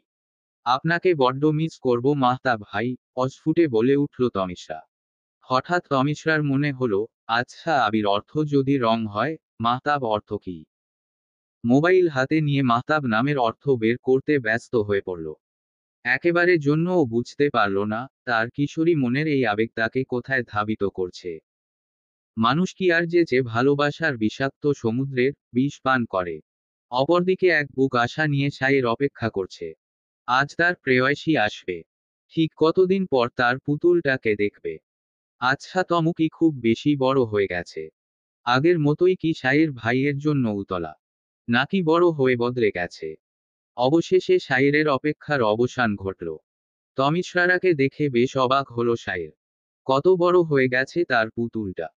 আগের তমিশরা হলে এতক্ষণে দৌড়ঝাঁপ করে কোলে এসে পড়তো, আর এখন লজ্জায় তো কাছেই ঘেঁষে না।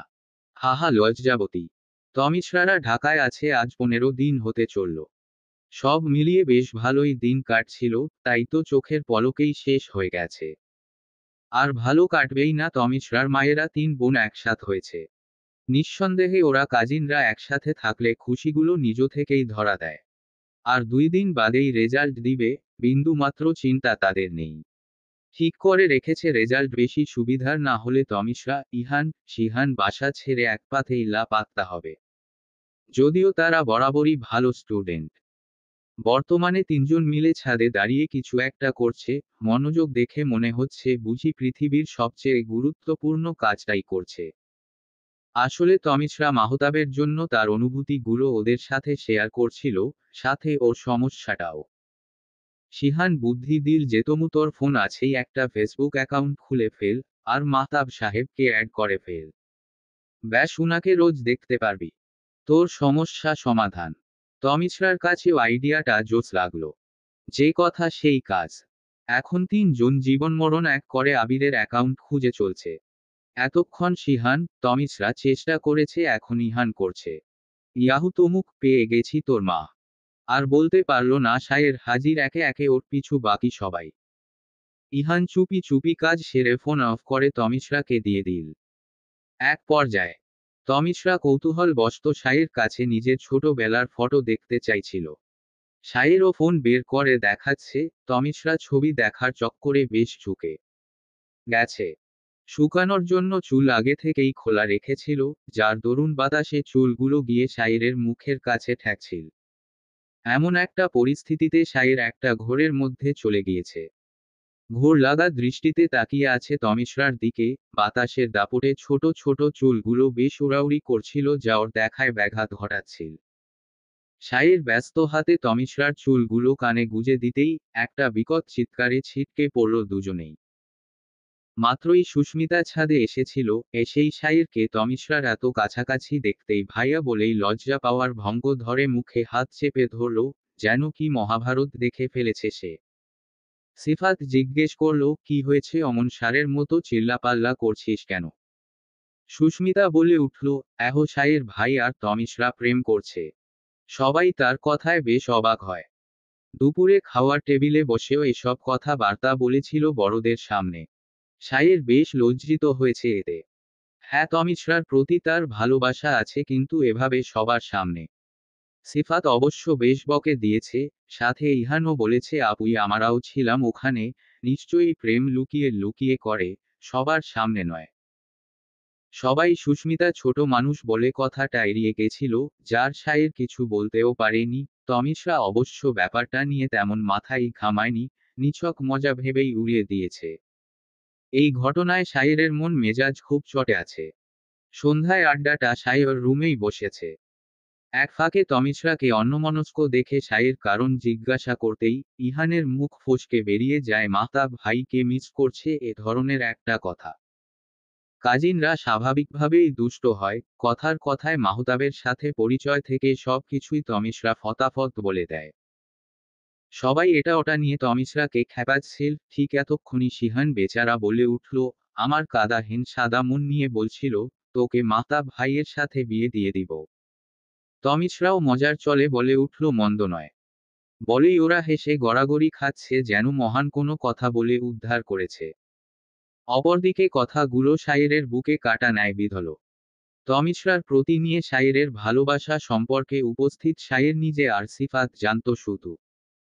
অবশ্য সুস্মিতাও জেনেছিল সায়েরের ডায়েরি পড়ে। তাই তো ব্যাপারটা আরেকটুগার করতেই সুম্মিতা বলে উঠল, উনি তো আবার তমিশরার সুপার হিরো। এই কথাটা যেন আগুনে ঘি ঢালার মতো কাজ করেছে। সাইয়ের চেয়ে সবসময় তার প্রেয়সীর চোখে মহান হয়ে থাকতে চেয়েছিল। সেখানে অন্য কেউ তমিশ্রার চোখে মহান এইটা কোনো মতেই সাইয়ের বরখাস্ত করতে পারল না। ভেতর যেন জলে পুড়ে ছারখার হয়ে যাচ্ছিল। অনেক চেষ্টা করেও নিজেকে কন্ট্রোল করতে পারল না। চর মেরে বসল তমিশ্রাকে। চারপাশে থমথমে একটা পরিবেশ সৃষ্টি হলো। এমনটা কেউই আশা করেনি। তমিশ্রা চুলগুলো মুঠো পাকিয়ে সাইয়ের গাল চেপে ধরল বেশ জোরেই। বাহ, ছেলেদের সাথে মেশাও শুরু হয়ে গেছে তমিশ্রা। এতদূর চলে গেছিস, আমি তো ভাবতেও পারিনি। তমিশ্রা ব্যথায় কুঁকড়ে উঠে, আহ সাইয়ের ভাই ছাড়ুন।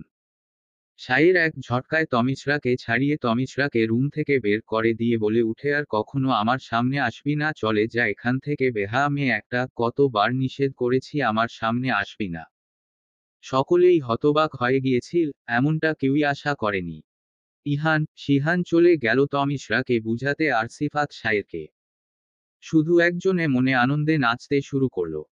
সুম্মিতার মনে হচ্ছিল যেন বিশ্ব জয় করে ফেলেছে। তমিশ্রা ব্যাপারটা কাউকে জানায়নি, অন্য সময় হলে এক এক করে সবাইকে নালিশ করত।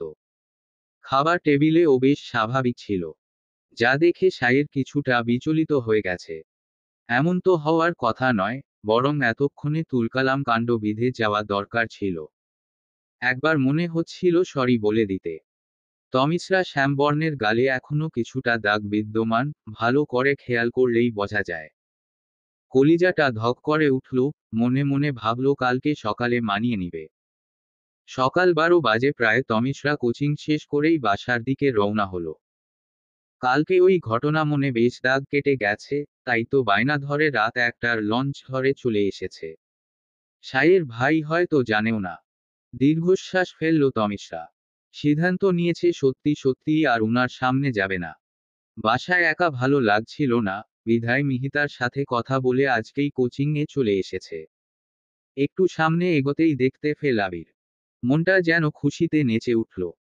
লাফাতে লাফাতে চলে গেল আবিরের সামনে। আবিরও তমিশ্রাকে দেখে বেশ খুশি হলো। আবির, কি রে, কেমন আছিস?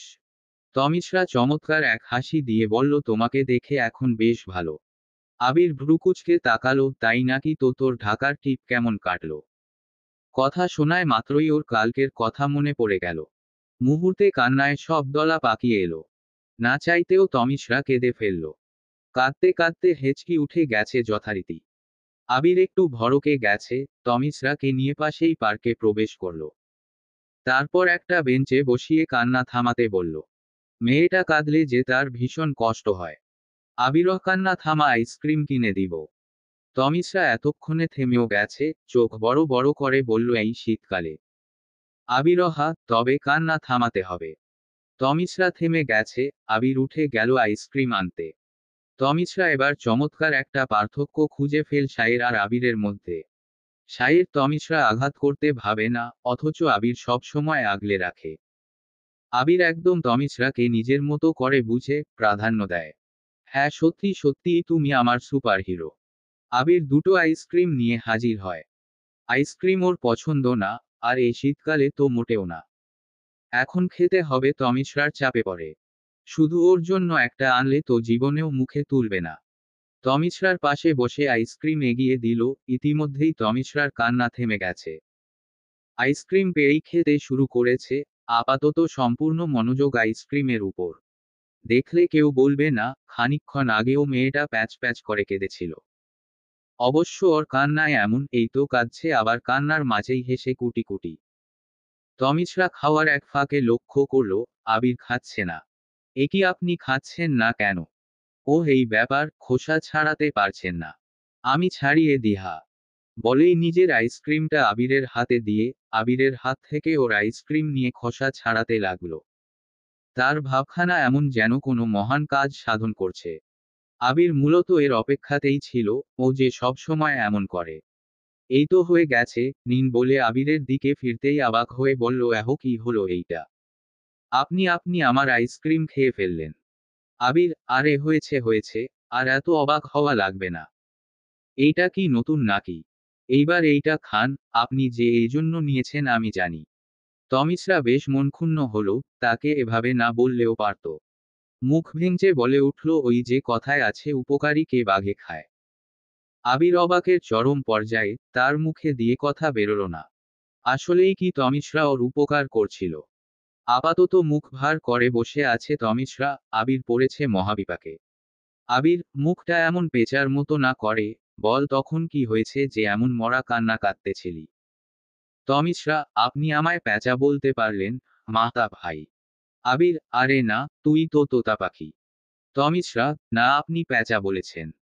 আবির, আচ্ছা বাবা বলছি, তো কি হয়েছে? তমিশরা, মাতা ভাই। আবির, আরে বাবা প্যাঁচা দেখতেও খুব সুন্দর।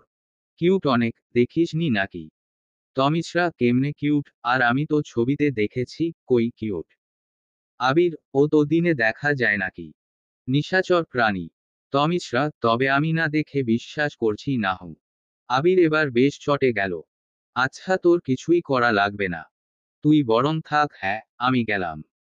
তমিশরা, এই না না, আপনি যাবেন না শুনুন। আরে! আবির ধপাস করে বসে পড়ল তমিশরার পাশে। সে আসলে নিজেও ভেবে না, কেন এ মেয়ের কথা এত শুনতে চায়। তাকে তো কেউ ফোর্স করেনি, তাহলে? ভালো লাগে পাগলিটার পাগলামি ভালো লাগে। ভেতর থেকে যেন এমন একটা উত্তর ভেসে এলো। অতঃপর তমিশরা আবিরকে ফেসবুক অ্যাকাউন্ট থেকে সাইরের মার দেওয়া পর্যন্ত সমস্ত ঘটনা বলল।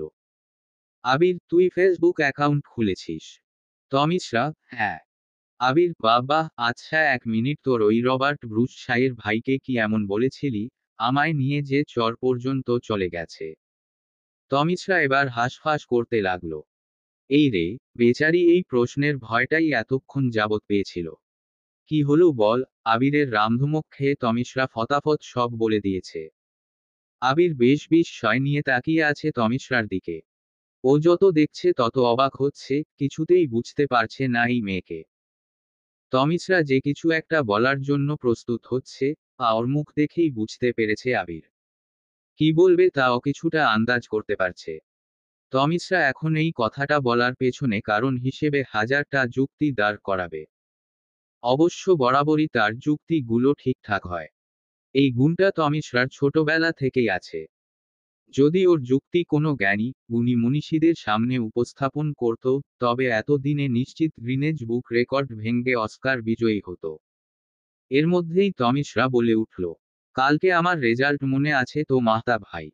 আবির, তো রেজাল্ট দেখে কি মনে থাকার কথা বলছিস? তমিশরা, আপনি বলেছিলেন যে ভালো রেজাল্ট করলে গিফট দিবেন আমায়। আবির হাসল তমিশরার দিকে তাকিয়ে। সত্যি ওর মনে নেই, তবে তমিশরাও ঠিকই মনে রেখে দিয়েছে। ভালো করে জিজ্ঞেস করলে ফতাফত বলে দিবে কবে কখন কোথায় এমনি কি ড্রেস পরে বলেছিল। এ মেয়ের স্মৃতিচারণ ক্ষমতা প্রখর, এসব মানুষগুলোর জন্য ভালোবাসার যন্ত্রণা ও প্রখর। আবির তমিশরার কান টেনে বলে উঠল, পাক্কা একটা ব্রেনের অধিকারী তুই। এসব অকাজে খরচ না করে যদি কাজের কাজ কিছু করতি, তবে এতদিনে ডক্টর ডিগ্রি পেয়ে যেতি। আবির তমিশরা কিছু বলবে এর আগেই কারো গলা পেয়ে দুজনেই পিছন ফিরে তাকালো দুজনে। গলার স্বর অনুসরণ করে তাকাতেই দেখতে পেল আবিরের ফ্রেন্ডভো সার্কেল। সাথে সাথে আবির তমিশরাকে তাড়া দিয়ে বলল চলে যেতে। অবশ্য তমিশরাও এর জন্য প্রস্তুত ছিল। আবির বরাবরই তমিশরাকে নিজের ফ্রেন্ড সার্কেলের সামনে নিতে নারাজ। কেন তাও নিজেও জানে না। মাহতা ভাই, মিনমিনে বলে উঠল তমিশরা। আবির বেশ বিরক্ত নিয়েই বলে উঠল, এই ক্যাচল পারিস না তো, যা। আবিরের উৎসুক বন্ধু বান্ধব মনোযোগ দিয়ে ওদের কথা শুনছিল। আবিরকে ভাই বলতে দেখে ওর বন্ধু সজীব যে এক স্বস্তির নিঃশ্বাস ফেলেছে, তা আবিরের চোখ এড়ায়নি। আবিরের মনে হলো তমিশরার সম্পূর্ণ কথা শুনে ওকে এখান থেকে বিদায় করাই শ্রেয়। তাই তেজ নিয়ে বলে উঠল, বল কি বলবি? তমিশরা আঙ্গুল দিয়ে ইশারা করে ফুল গাছ দেখিয়ে বলে উঠল, ওই যে হুলাদ রঙ্গনের ঢালটা ছিঁড়ে দিবা প্লিজ। আবির, ধ্যাত পাগলামি করছিস না, তোর জন্য এখন চুরি করতে হবে আমায়। তমিশরা, একটু এ তো চুরি করবেন? আবির অবাক হলো বলে, কি এ মেয়ে, চুরি তো চুরিই হোক একটু খানি আর বেশি। এর মাঝেই সাজিদ বলে উঠল, দূর আবির আমি এনে দিচ্ছি, বাচ্চা মানুষ এমন করিস না। বোন না হয় তোর এমনে বকিস যে মায়া লাগে না। আবিরের চোয়াল শক্ত হয়ে এলো, আরে বাবা বোন মানে না ওকে। কিসের বোন, সহোদর তো না। এর মধ্যেই সজীব তমিশরার জন্য ওই বাগান থেকে সুন্দর একটা ঢাল আর সাথে আরো কিছু ফুলের বীজ নিয়ে এলো। পলি ব্যাগে সুন্দর করে প্যাকও করে দিয়েছে। এইটা যে ওকে পটানোর ক্ষুদ্র প্রচেষ্টা তা বুঝতে বাকি রইল না আবিরের। আবির, হয়েছে এবারে যা এখান থেকে দ্রুত, ধমকের সহিত বলে উঠল। তমিশ্রা বেশ আহত হলো, আবিরের জোরালো কথা নিতে পারছে না যেন। পিছনে ফিরে দেখলে অন্যদিনের মতো আজ আর রাস্তা পার করে দিতেও এলো না। আচ্ছা, উনি কি আমার উপর রেগে? এসব 7-5 ভাবতে ভাবতে তমিশ্রা সামনে আগাচ্ছে। আবিরের কেন জানি রাগটা সপ্তম আসমানে চড়ে গেল। যে কন্ট্রোলে করতে পারল না। ইসাস, মেয়েটা এমন করে বলা উচিত হয়নি, কেমন করে তাকিয়েছিল। আবিরের বেশ খারাপ লাগছে, হঠাৎ করে মনে যেন কুগাইছে। আজ রাস্তাও পার করে দেয়নি। এক প্রকার দৌড়ে গেল আবির, ওই তো তমিশ্রা। ডাক দেওয়ার আগেই একটা গাড়ি সজোরে ধেয়ে আসলো। তমিশ্রা ততক্ষণে আবিরকে দেখে ফেলেছে, মাহতাব ভাই বলার আগেই লুটিয়ে পড়ল। আবিরের মাথা শূন্য লাগছে, কাজ করা বন্ধ করে দিয়েছে। কেউ যেন খুব জোরে তার কলিজাটা ছিঁড়ে নিয়ে যাচ্ছে। ওই তো তার তোতা পাখি রক্তাক্ত অবস্থায় পড়ে আছে। আবির ছুটে এলো, তমিশ্রাকে আগলে নিল, তার শুভ্র পাঞ্জাবিটাও রক্তের লাল বর্ণ ধারণ করেছে। একটা ট্রাকের সাথে ধাক্কা খেয়ে ছিটকে পড়ে তমিশ্রা। আবির যেন পা গুলো টেনে সামনে এগিয়ে নিয়ে যেতে পারছে না। কেউ যেন বুকের মধ্যে খুব জোরে হাতুড়ি পেটাচ্ছে। ঘটনাস্থলে প্রায় অনেক মানুষ ভিড়ে গেছে। আবির ভিড় ঠেলে সামনের দিকে এগিয়ে গেল। বুকটা তার ধক করে উঠল, ওই তো তমিশ্রা রক্তাক্ত হয়ে পড়ে আছে। তার ছাই রঙা জামাটি রক্তে ভিজে গেছে। আবিরকে দেখেই যেন তমিশ্রা হাত নেড়ে কিছু একটা ইশারা করল। হয়তো বলছে চাইছে, আমার খুব কষ্ট হচ্ছে মাহতাব ভাই, আপনি আমাকে এত কষ্ট থেকে বাঁচান।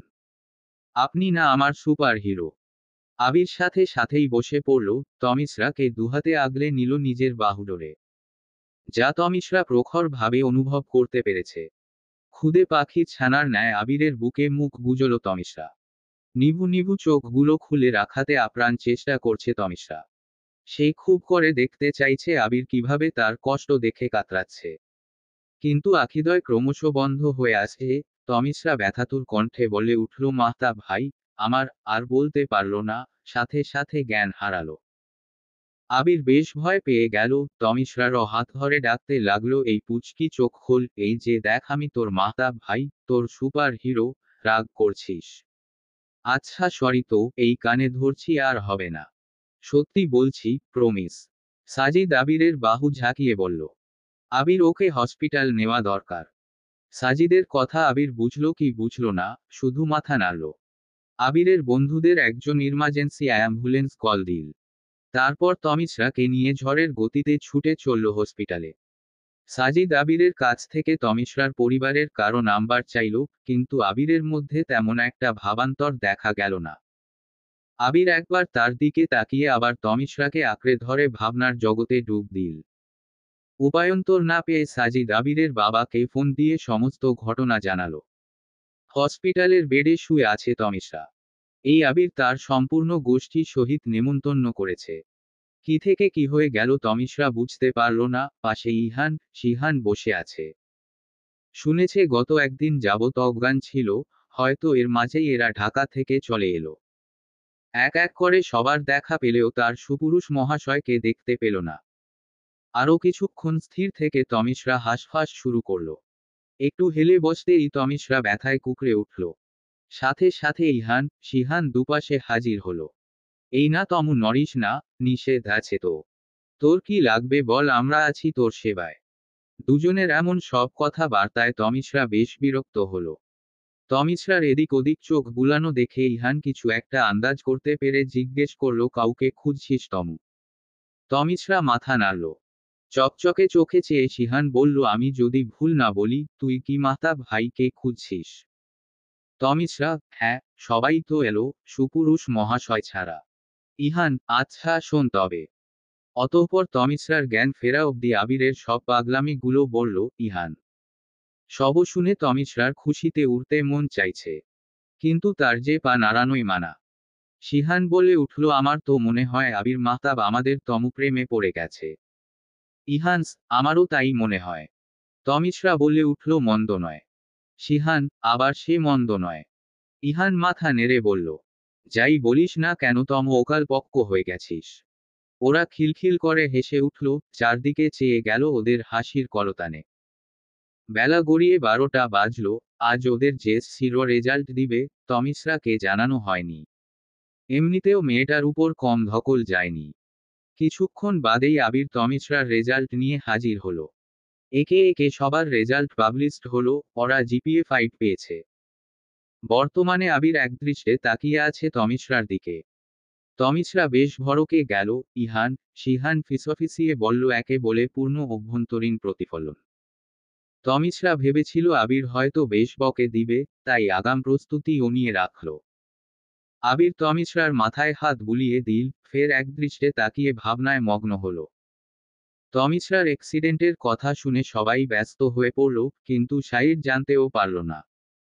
সে তো খুব করে প্রেয়সীর সাথে অভিমান গুনছে।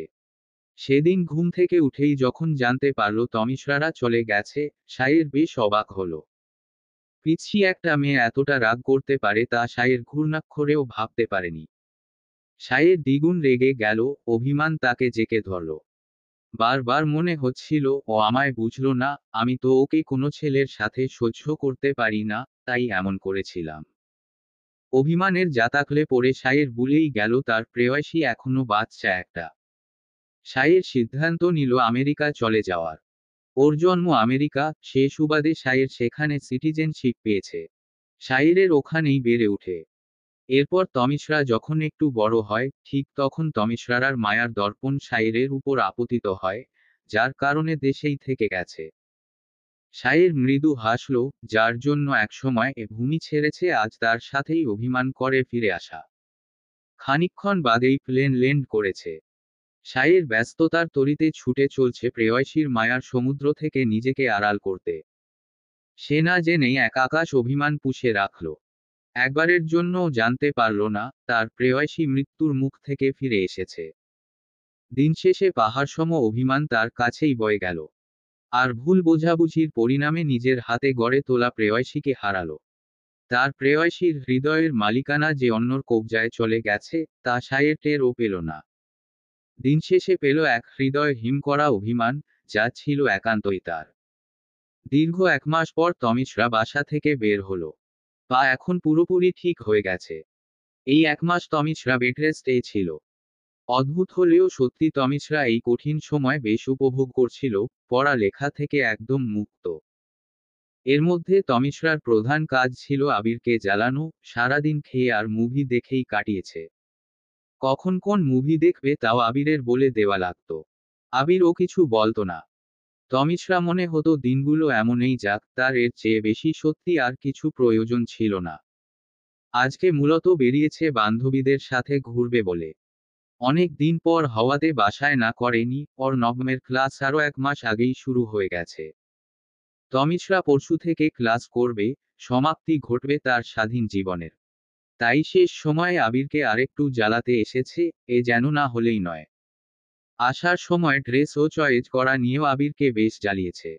লেকের পারে আসতেই দেখল আবির দাঁড়িয়ে। তমিশ্রা মনে মনে ভাবল, বা হয়তো আমার সুপুরুষ। হেঁটে গিয়ে আবিরের বরাবর হতেই একরাশ মুগ্ধতা তমিশ্রাকে গ্রাস করল। লোকটাকে সুপুরুষ না বলে শুভ্রপুরুষ বললেও মন্দ হবে না। তমিশ্রা আরো তন্ময় হয়ে দেখতে লাগল। আপাতত কৈশোরে পা দিল তমিশ্রা, আবেগ দ্বারা থারিত হয় খুব। তার কিশোরী হৃদয়ে আবির এক অবিচ্ছেদ্য অংশ। আবির তার কিশোরী হৃদয়ের মালিকানা লুটে নিয়েছে। ধবধবে ফর্সা মুখে কালো কুঞ্চিত ভ্রুগুলো বেশ মানানসই, নাকের ডগা কিঞ্চিত লাল। তার সুঠাম দেহে পাঞ্জাবিটা বেশ মানানসই। হঠাৎ তমিশ্রার চোখ গেল আবিরের সরু গোলাপি ঠোঁটের দিকে। ঠোঁটের বর্ণনা দিতে গিয়ে তমিশ্রা লজ্জায় দুহাতে মুখ ডাকল। হঠাৎ আবিরের তুড়ি বাজানোতে তমিশ্রার ধ্যান ভাঙল। আবির, কিসের ভাবনায় ডুবেছিলি? তমিশ্রা লজ্জা পাওয়ার ভঙ্গিতে বলল। তা ডুবতেই দেন না। আবির ভ্রু কুঁচকে বলল। এমা, এ তো দেখছি লজ্জা পাচ্ছে। যেন প্রেমিক তাকে প্রেম নিবেদন করছে। তমিশ্রা বিড়বিড় করে বলল। তাতে মন্দ কি? আবিরের চোখ বেরিয়ে আসার উপক্রম কি বলছে এ মেয়ে? চোখ ছোট ছোট করে জিজ্ঞেস করল, তোর ওই রবার্ট ব্রুসের থাপ্পড় খেয়েও শিক্ষা হয়নি? তমিশ্রা মুখ গুমরা করে বলল। আপনি নিশ্চয়ই রবার্ট ব্রুস নয়? আবির, তা ঠিক। তবে আমি আপনার কি? তমিশ্রা কেমন একটা ঘোরে চলে গেল, ঘোরের মাঝেই বলে উঠল, আপনি তো আমার সুপুরুষ। আবির ভীষণ ভাবে চমকে গেল। ও যেন পৃথিবীর অষ্টমাশ্চর্য দেখছে সজ্ঞানে, সচক্ষে। আরে এই গাধি সুপুরুষ মানে কি? তমিশ্রা বিরক্তি নিয়ে বলল। এইটাও জানেন না? আরে বাবা, সু মানে ভালো, পুরুষ মানে ছেলে। আর আপনি অবশ্যই ভালো, তাই নয় কি? আবির সন্দিহান দৃষ্টিতে জিজ্ঞেস করল, তা হঠাৎ করে আমার এত গুণগান করার ইচ্ছা কেন জাগলো? আর এত বিজ্ঞ হলেন কিভাবে? ওয়েট পাম দিচ্ছিস? ও তেমন কিছু না, বই আর কি, হ্যাঁ বই পড়েই জানলাম। বাহ, এত উন্নতি! তো কবে থেকে বই পড়ছেন? তমিশ্রা ঠোঁট কামড়ে বলল। এই তো 1 মাস যাবৎ। আবির তমিশ্রাকে পর্যবেক্ষণ করে বলে উঠল। বাহ, বেশ তো, পা ভেঙ্গে ভালোই উন্নতি হয়েছে। তমিশ্রা প্রতিউত্তর করল না। আবির যে তার দিকে পূর্ণ দৃষ্টিতে তাকিয়ে। এর কোনো প্রতিউত্তর হয় না। অনন্ত তমিশ্রার কাছে নেই। আদৌ পৃথিবীতে এর কোনো প্রতিউত্তর আছে কি সে জানে না। পরিস্থিতি স্বাভাবিক করতে তমিশ্রা প্রশ্ন করল, আচ্ছা আমাকে কেমন লাগছে? আবির চৌড়া হাসল, অতঃপর চোখ মুখ শক্ত করে কাঠ কাঠ গলায় জবাব দিল, ঠিক যেমনটা লাগার কথা ছিল।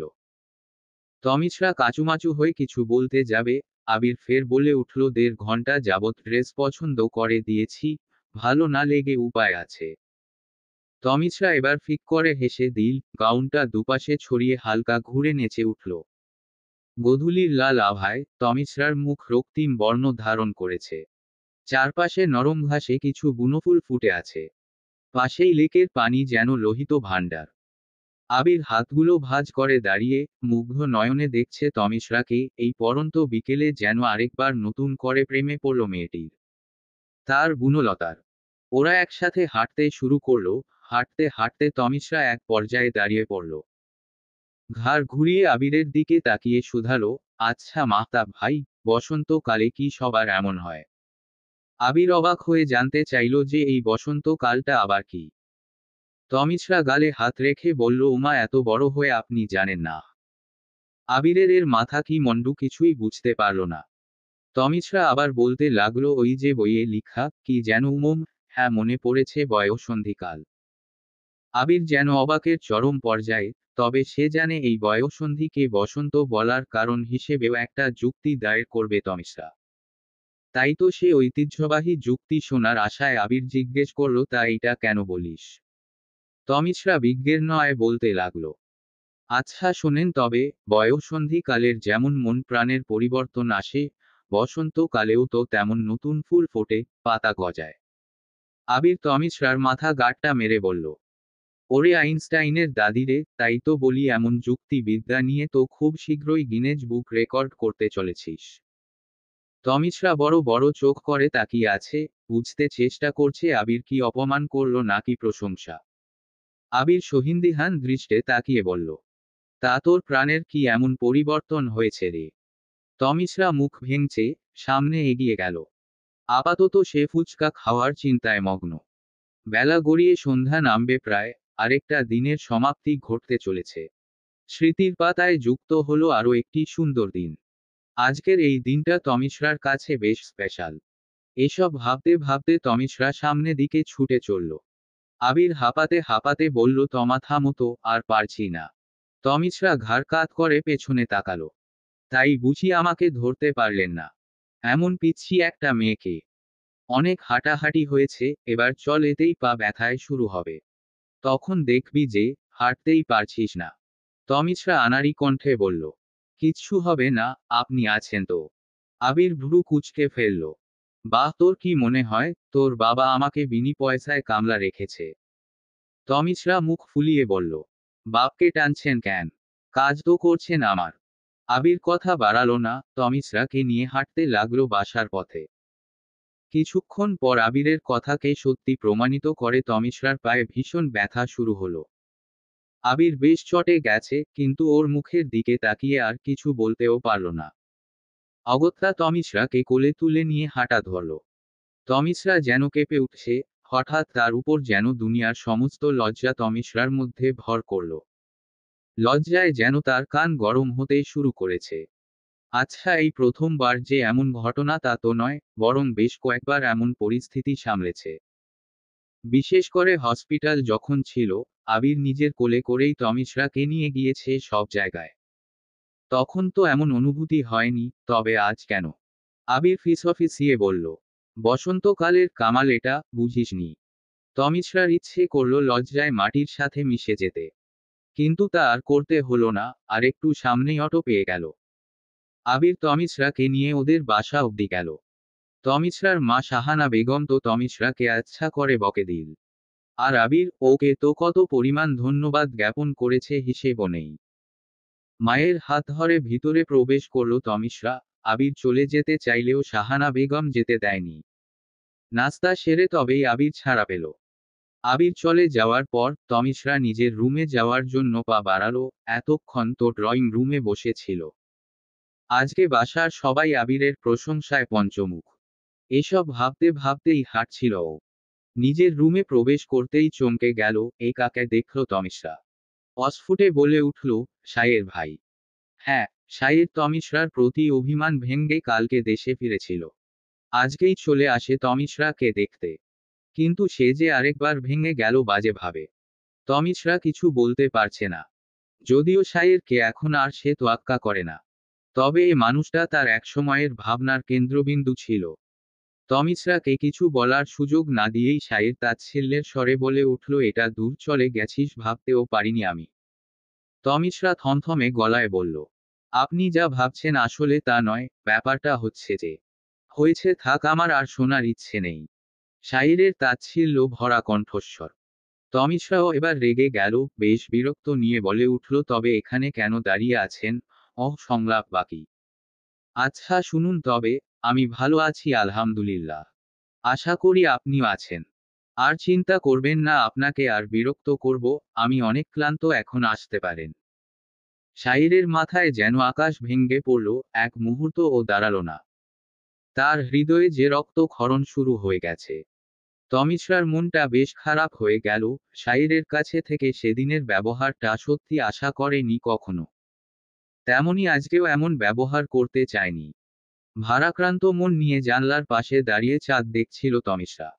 এমন সময় এসএমএস এর টুংঠাং শব্দে ওর ধ্যান ভাঙল।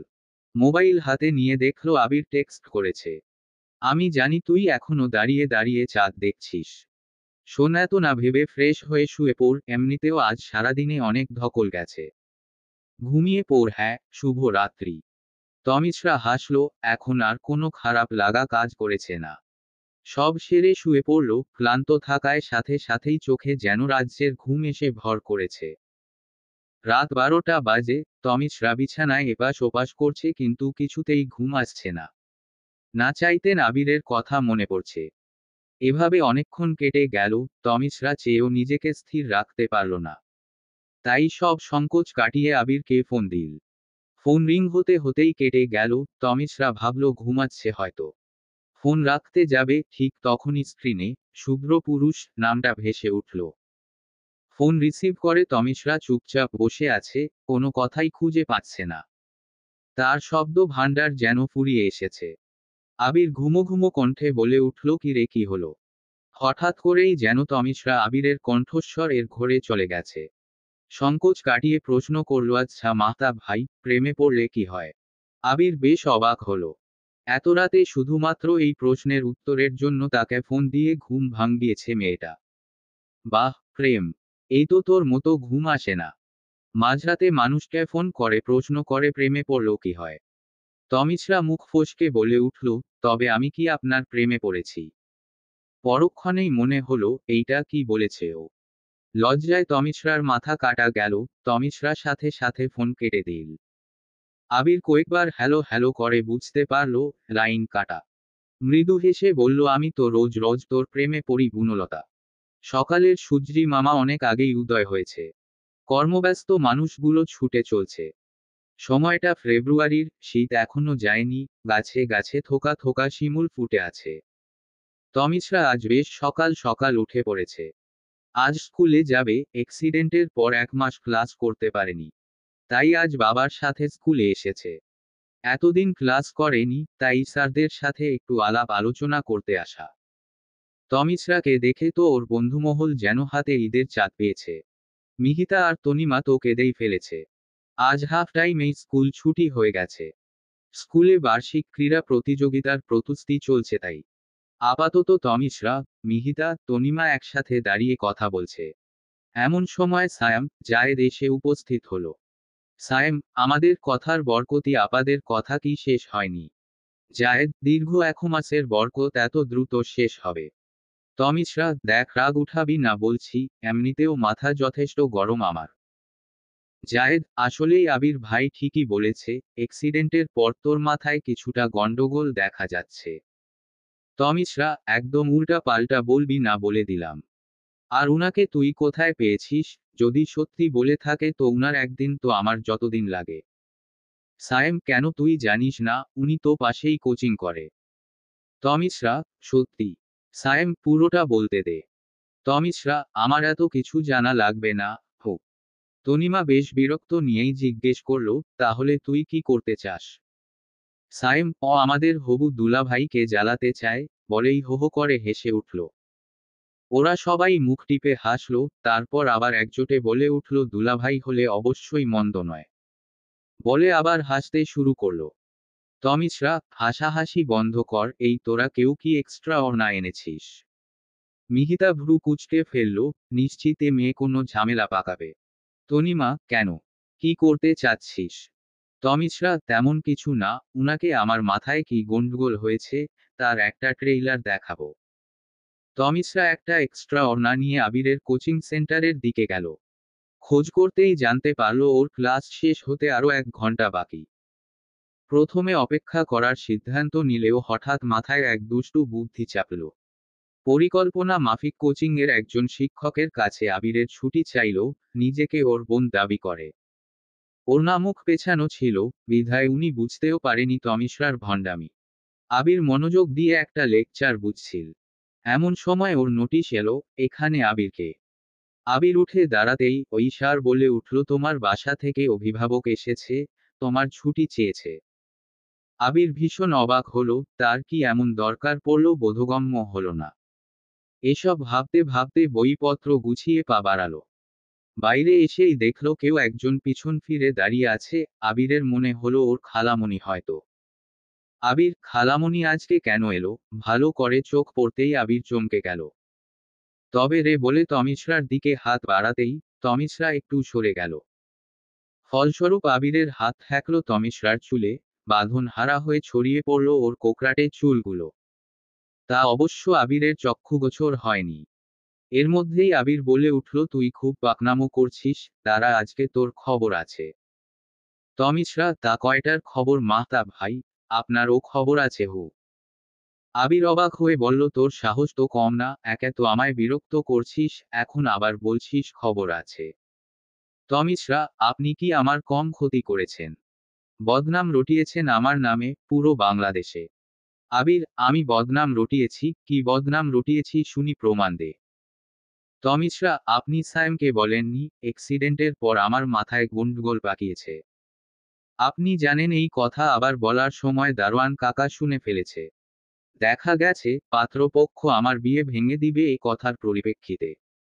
আবির দাঁতে দাঁত চেপে বলল, ও আচ্ছা, তাহলে তো ভালোই হবে। তুই সেই বুড়ি হয়েই থাকবি। কিন্তু আমার সাথে এমন করলি কেন? তমিশ্রাও একই ভঙ্গিতে বলল, তেমন কিছু না, আমার মাথায় গন্ডগোল পাকিয়েছে মেয়ে, তার একটা ট্রেইলার দেখালাম। আবির চোখ ছোট ছোট করে বলল, তবে কয়টার খবর দেখাবো, আমিও তার একটা ট্রেইলার দেখাই। কি বলিস? তমিশ্রা যা বুঝার বুঝে গেল, ভো দৌড় লাগালো। আপাতত এখান থেকে অক্ষত অবস্থায় ফিরতে পারলেই চলে। তমিশ্রা দ্রুত করেই হাঁটছিল, এমন সময় একটা ছেলে হুট করে সামনে চলে এলো। এতে তমিশ্রা দাঁড়িয়ে পড়তে বাধ্য হলো। আপনি তমিশ্রা, তাই না? তমিশ্রা বেশ বিরক্ত, এসব অদ্ভুত লোক আসে কোথা থেকে? এদের জন্য কি নিজের নাম লিখে গায়ে প্লাকার্ড ঝুলিয়ে রাখাবে নাকি? ছেলেটি আবার বলতে লাগলো, আমি মাহিদ। এবার যেন তমিশ্রার রাগ সপ্তম আকাশে ছড়ল, আরে ভাই, তো আমি কি করব? আপনি কি প্রেসিডেন্ট যে আপনাকে চিনতে হবে? মাহিদ, আসলে আমি আপনার ফ্রেন্ড তনিমার কাজিন, ওর সাথে দেখা করতে। তমিশরা এত ডিটেইলস না বলে বলেন যে, আমার কাছে কেন আসলেন? মাহিদ, আমাকে যদি ওর মোবাইল নাম্বারটা দিলেই। তমিশরা, আরে এই ব্যাপার তো আগে বলবেন না। তমিশরা জটপট তনিমার মোবাইল নাম্বার দিয়ে ছুটল। কারণ আবিরের হাতে আপাতত পড়তে চাইছে না। পিছন ফিরে একবার মাহিদকে দেখে আবার হাঁটা দিতেই কারো বাহুর সাথে ধাক্কা লেগে পড়ে গেল। অদ্ভুত হলেও সত্যি যে এই বাহুর মালিক আবির। তমিশরার অবস্থা দেখে আবির হেসে কুটি কুটি, আর তার হাসি দেখে মুগ্ধতায় চোখ ফেরাতে পারল না তমিশরা। আচ্ছা, উনি জানে হাসল যে তাকে অদ্ভুত সুন্দর লাগে। দেখা হলে এইবার উঠে আয়। আবিরের কথায় তমিশরার ধ্যান ভাঙল। মনে মনে ভাবল, বয়েই গেছে আমার উনাকে দেখতে যাব। কিন্তু আমি সত্যি সত্যিই দেখছিল ভাবতেই তমিশরা লজ্জায়। লজ্জা পেতে হবে না এখন, আমার সাথে আয় দ্রুত। 2 মিনিট সময় দিলাম। আমাকে ধরুন বলতে নিচ্ছিল তমিশরা। কিন্তু আবিরকে চলে যেতে দেখে হতভম্ব হয়ে গেল। কেমন লোক! একটা বাচ্চা মেয়ে পড়ে গেছে কোথায়, তাকে তুলবে তা না করে হেঁটে চলে যাচ্ছে। স্বার্থপর লোক একটা।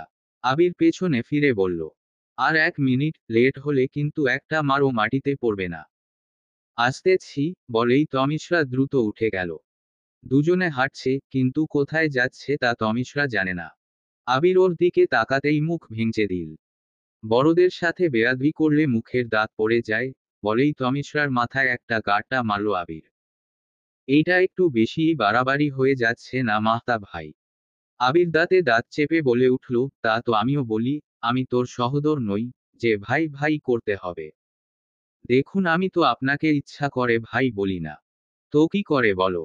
আসলে কি বলুন তো মামা, খালু এদের তো বিয়ে করা যাবে না। তাই না? সম্পর্কে ভাইকে এ তো বিয়ে করা যায় তাই না বলুন? আবির ভাষা হারিয়ে ফেলল, এইটুকু মেয়ে এসব ভাবে কি করে? আল্লাহ মালুম। আমি কি ঠিক বলিনি মাহতা ভাই? হরে বইন, ঠিকই কইছস, কিন্তু বলবি না বলে দিলাম। শেষের কথাটা বেশ ধমকের সুরেই বলেছিল।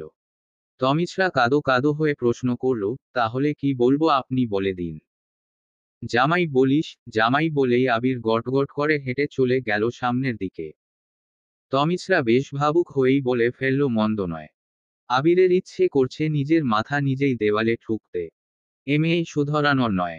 একটা বেঞ্চিতে বসে আছে আবির, চারপাশেই তমিশরা। আবির বেশ মনোযোগ দিয়ে বই পড়ছে, আর তমিশরা একপাশে বসে হাঁসফাঁস করছে। দীর্ঘ 3 ঘন্টা যাবৎ তমিশরা এমন অবস্থানেই বসে আছে, উইদাউট কথাবার্তা। তমিশরা নিজে ভেবেই অবাক হচ্ছে সম্ভব হলো কি করে। তবে এমনটা সম্ভব হয়েছে এই কারণেই আবির তমিশরার দুহাতই মুঠো বন্দি করে রেখেছে। তখন পার্কে প্রবেশ করেই আবির বই নিয়ে বসেছে। আর তমিশরাকে শাস্তি স্বরূপ পাশে পড়ে থাকা হিজল ফুলগুলো কুড়ানোর আদেশ জারি করে। তমিশরাও উপায় না পেয়ে কুড়াতে থাকে। প্রায় অনেকগুলো ফুল কুড়িয়ে ফেলে তমিশরা। আবিরের কাছে এসে বলল, এই নিন, হয়ে গেছে, এতগুলো দিয়ে আপনার বউয়ের পুরো 18 গোষ্ঠীকে মালা প্রদান করতে পারবেন। আবির হাত পেতে ফুলগুলো নিয়ে নিরাপদ জায়গায় রাখে। ঠিক তখনই তমিশরা বাড়ি ফেরার জন্য তাড়া দেয়। তখন আবির এক হাতে নিজের বই শক্ত করে ধরে জিজ্ঞেস করল, একা যেতে পারবি? তমিশরা, হ্যাঁ, খুব পারবো। আবির, আচ্ছা, এদিকায় একটা মজার খেলা দেখাচ্ছি, দেখেই চলে যাস। তমিশরাও তার সহজ সরল মন নিয়ে আবির পাশে বসে পড়ল। আবির নিজের এক হাতের আঙুলের ফাঁকে আরেক হাতের আঙুলগুলো একদম শক্ত করে ঢুকিয়ে তমিশরাকেও এমন করতে ইশারা করে। নির্দেশ মতো তমিশরাও তাই করে। দুহাতের আঙ্গুল একসাথে চেপে ধরে রাখে। আবির তমিশরাকে এক হাতের আঙুল আরেক হাতের ফাঁকে চেপে ধরে রাখা অবস্থায় ডান হাতের আঙুল একটু উঁচাতে বলল। তমিশরা ডান হাতের আঙুল উঁচাতেই আবির নিজের হাতের আঙুল দিয়ে তার দুটো হাত মুঠোবন্দি করে নিল। শক্তপোক্ত পুরুষালী হাতে দুটো হাত চেপে ধরে তমিশরাকে বসিয়ে রাখল। তার হাত ছিল আবিরের মুঠোবন্দি। তমিশরা হতভম্ব হয়ে গেল, লোক এমনটা করবে স্বপ্নেও ভাবেনি। সেই থেকে 3 ঘন্টা যাবৎ এভাবেই ওর দুহাত আবিরের হাতের মুঠোয়। অনেক চেয়েও বেচারি ছাড়াতে পারেনি। তমিশরা, আপনি শুনছেন মাহতা ভাই? আবির তমিশরার দিকে এক পলক তাকিয়ে আবার বইয়ে মুখ গুজল। মাহতা ভা। আবির চোখ রাঙানি দিতেই তমিশরা চুপ করে গেল। বই রেখে তমিশরার দিকে ফিরল আবির, খানিকক্ষণ পর্যবেক্ষণ করে বলে উঠল, তোর পেট ব্যথা করছে তমিশরা? এত মোচামুচুরি করছিস কেন? তমিশ্রা কি বলবে বুঝতে পারছে না, এই লোক জানে না তার দোষী হাতের চাপের এই বাচ্চা মেয়েটার হাত খানা পিষে যাচ্ছে। কি সমস্যা? বল। তমিশ্রা কাদো কাদো মুখ করে বলল, আমার ক্ষুধা লাগছে।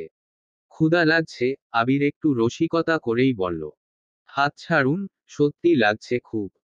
তমিশ্রার কণ্ঠ বেশ কাতর শোনালো, তা আবিরের সহ্য হলো না। সে তো চায় মেয়েটা সবসময় উৎপল্ল থাকুক, তার খুশি মাখা কণ্ঠস্বরে সুখের তারা ঝরে পড়ুক। আবির হাত ছেড়ে দিল, তমিশ্রার কোমল দুখানা হাত লাল বর্ণ ধারণ করেছে। আবিরের বেশ খারাপ লাগতে লাগলো, বারবার মনে হচ্ছে একটু বেশিই হয়ে গেল না। বেরিয়ে প্রথমেই একটা খাবারের দোকানে ঢুকলো। বেশ ভয় নিয়েই বাসায় প্রবেশ করল তমিশ্রা। দেখল পরিবেশ একদম স্বাভাবিক, তার মানে কেউ জানে না আজকে দ্রুত ছুটি হয়েছিল। বিকালে নিজের রুমে বসে একমনে আজকের সব ঘটনা কল্পনা করছিল। এমন সময় বিকট শব্দে ফোন বেজে উঠল। রিসিভ করতেই ওপাশ থেকে আদেশের সুরে আবির বলল, তোর চুল কি খোলা? তবে একটা খোপা বেঁধে ফেল। তারপর ছাদে আয়, দ্রুত 5 মিনিট সময়। তমিশ্রাও তাই করল, খোপা বেঁধে মাথায় ওড়না চাপিয়ে নিল। তারপর দ্রুত পদে হাঁটা দিল। উড়ের কনকনে ঠান্ডা হাওয়ায় তমিশ্রার কাঁপুনি ধরে যাচ্ছে। কিন্তু আবির কেন ডেকেছে তার কৌতূহলের কাছে এসব কিছুই না। হঠাৎ তমিশ্রার একটা রবীন্দ্রনাথ সঙ্গীতের 2 লাইন মনে পড়তে লাগলো। তাই গলা ছেড়ে গেয়ে উঠে, দূর হতে আমি তারে সাধিব, গোপনে বিরহ ডোরে বাঁধিব। বাঁধনও বিহীন সেই, যে বাঁধন অকারণ।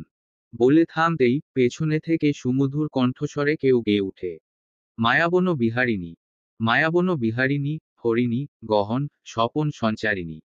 কেন তারে ধরিবার করি পণ অকারণ, মায়াবন বিহারিণী। তমিশ্রা পেছনে ফিরতেই দেখল আবির। এই লোক এত সুন্দর করে গান গাইতে পারে। তমিশ্রা ভীষণ মুগ্ধ হল। কেন জানি মনে হচ্ছে এই প্রতি লাইন যদি আবির তার জন্য গাইত। পেতনির মতো গান গাওয়ার ধান্দা ছেড়ে এদিকে আয়, আমার তারা আছে। আবিরের কথায় তমিশ্রা সরে দাঁড়ালো। তমিশ্রা আবিরের সামনে দাঁড়াতেই আবির ওর মাথা থেকে ওড়না সরিয়ে নিল। সযত্নে একটা মালা পরিয়ে দিল। তমিশ্রার কৌতূহল জাগলো, দেখতে কি পড়াচ্ছেন তাই একটু ছুঁয়ে দিতেই আবির বলে উঠল, নরে না তমা। বেশ কিছু সময় পর আবির সরে দাঁড়ালো, তারপর তমিশ্রার হাতে একটা হিজল ফুলের মালা পরিয়ে দিয়ে বলল, আমার বউ নেই, একটা বিহারিণী আছে, তাই তাকেই দিলাম। এক মুহূর্ত দেরি করল না, চলে গেল। তমিশ্রা বেশ মুগ্ধ হল, নিজেই নিজেকে প্রশ্ন করছে এইটা কি সত্যি ছিল। এখন প্রায় মধ্যরাত্রি, চারপাশে ভয়ঙ্কর নীরবতা। আজ আকাশে পূর্ণিমা নেই, বরং আশপাশটা ছেয়ে আছে অন্ধকারে। অদ্ভুত হলেও সত্যি যে কিছু কিছু মানুষ এই সময়টার জন্য খুব বাজে ভাবে অপেক্ষা করে। সারাটা দিন নিজেকে মিথ্যা হাসির মোড়কে মোড়ানো মানুষগুলো রাতের আধারে নিজের কাছে নিজেকে তুলে ধরে। অশ্রু বিসর্জন দিয়ে নিজেকে হালকা করে তোলার এই ক্ষুদ্র প্রচেষ্টা যে শুধু রাতরানীর রাজত্বে সম্ভব। এর মধ্যেই কেউ আবার নিজেকে প্রিয় মানুষটির ভালোবাসা চাদরে মোড়াতে ব্যতিব্যস্ত হয়ে রাত জাগে। আজ তমিশ্রাও তাদের মধ্যকার একজন। তবে তার রাত জাগার কারণ বিরহও না, ভালোবাসায় ডুবেও না। সে যে কেন রাত জাগছে, তার মুখের ভাব ভঙ্গি দেখেও তা বোঝা সম্ভব না। কুকুরের তীব্র গর্জনে শিউরে উঠল তমিশ্রা। সামনে ডায়েরি, মুঠোফোন আর নিজের হাত দুখানা তুলে ধরে আছে। খাওয়া দাওয়া শেষ করে ডায়েরি নিয়ে বসেছিল, আজকের দিনগুলো স্মৃতিবন্দী করতে।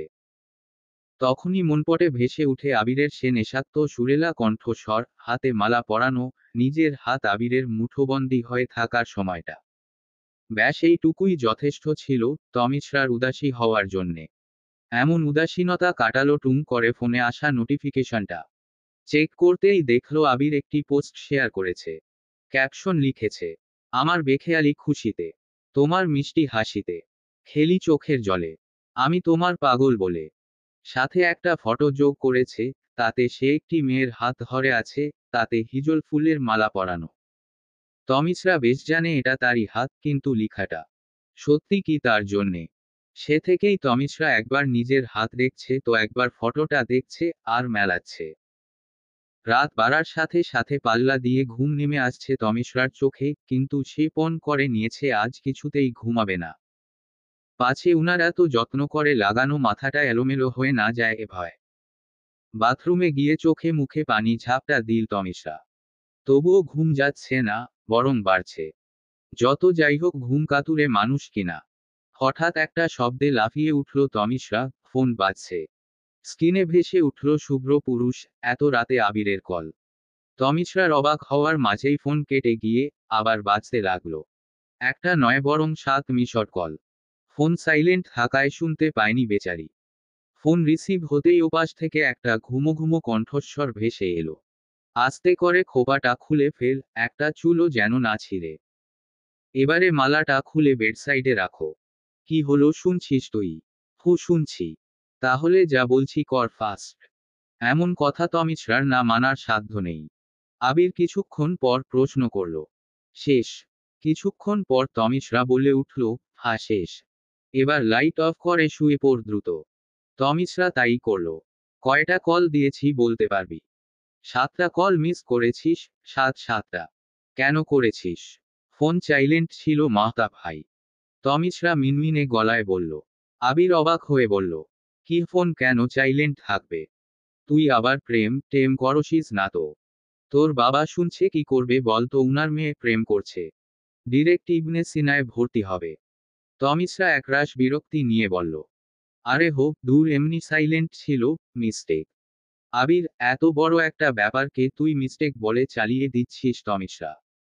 তুই জানিস তোর এই মিস্টেকের জন্য কত কি হতে পারত? তমিশরা, কি এমন হতো? আপনি কি ব্যাপারটা শুধু শুধু বাড়াচ্ছে না? আবির, মোটেও আমি বাড়াচ্ছি না। একজন নাগরিকের সর্বদা সতর্ক থাকা উচিত, আর তুই ফোন সাইলেন্ট করার মতো এত অসতর্কতামূলক কর্মকাণ্ড করছিস। তোর মতো নাগরিকদের জন্যে দেশের এ অবস্থা, তোকে পৃথিবী থেকেই বহিষ্কার করা উচিত। তমিশরা বেশ অবাক হলো, এই লোকটার হঠাৎ এত দেশপ্রেম কোত্থেকে উতলে পড়ছে বুঝতে পারছে না। অথচ রোজ স্কুলে সমাবেশের সময় জাতীয় সঙ্গীত গাইবার সময় না গেয়েই মুখ নাড়ত। কথা সে নিজ মুখে স্বীকার করেছিল। কিন্তু একথা এখন বলা যাবে না, আবার কি লেকচার ঝাড়ে কে জানে। তাই চুপচাপ সব ধরনের যুক্তি এক প্রকার হজম করেই বলল, আচ্ছা আমি আমার ভুলের জন্য সরি, আন্তরিকভাবে দুঃখিত। আবির, মা তুই দিন দিন বেয়াদব হয়ে যাচ্ছিস, বড়দের সাথে কেউ এভাবে কথা বলে? তমিশরা মহাবিরক্ত হয়ে বলল। মাহতাব ভাই শুরু করলেনটা কি আপনি? আবির, আচ্ছা এটা না হয় মাফ করলাম, বাকিগুলো কি করব? তমিশরা, আবার কি করলাম? আবির, এই যে বিকাল বেলায় ছাদে অমন করে গান গাইছিলি, তুই জানিস তোর কর্কশ কণ্ঠস্বর শুনে চালতা গাছে ভূত তার সে কি অবস্থা হয়েছিল? আমি মানুষ সৃষ্টির সেরা জীব হয়ে কি এমন অন্যায় হতে দিতে পারি বল? তোর মতো মহিলাকে তো আমাদের গ্যালাক্সির বাইরে বের করে দেওয়া উচিত, এক্কেবারে নির্বাসন। তমিশরা বেজায় রেগে গেলে, এ লোক কি নিজের সুন্দর কণ্ঠস্বর হওয়ার দরুন তাকে অপমান করছে? কতটা দাম্ভিক, ভাবা যায়। তাই আগে পরে না ভেবেই বলে উঠল, আর আপনি এত এত কথার ঝুড়ি নিয়ে ঘুমান কেমনে মাহতাব ভাই? আর রইল আমার কণ্ঠস্বর, আমি তো আপনাকে এই স্বর শুনিয়েই কোমায় পাঠাবো, আপনি দেখে নিয়েন। যদি না পাঠাই তবে আমার নাম তমিশরা বদলে অন্য কিছু রাখবো। আবির, তুই তো অনেক হিটলারনি মহিলারে। তোর বাবা তোর আকিকা দেয়নি, তাই নতুন নাম রাখার ছলে আমার টাকায় আকিকা দেওয়ার ধান্দা করছিস? এই ছিল তোর মনে? তমিশরা এবার রাগে কাঁপতে থাকলো, আর 1 মিনিট কথা বললে নিশ্চিত এ লোক তাকে পাগল করেই ছাড়বে। ফোনটা পাশে রাখলো। অপর পাশ থেকে আবারও ভেসে উঠল, কিরে তোর এসব প্ল্যানিং কবে থেকে চলছে?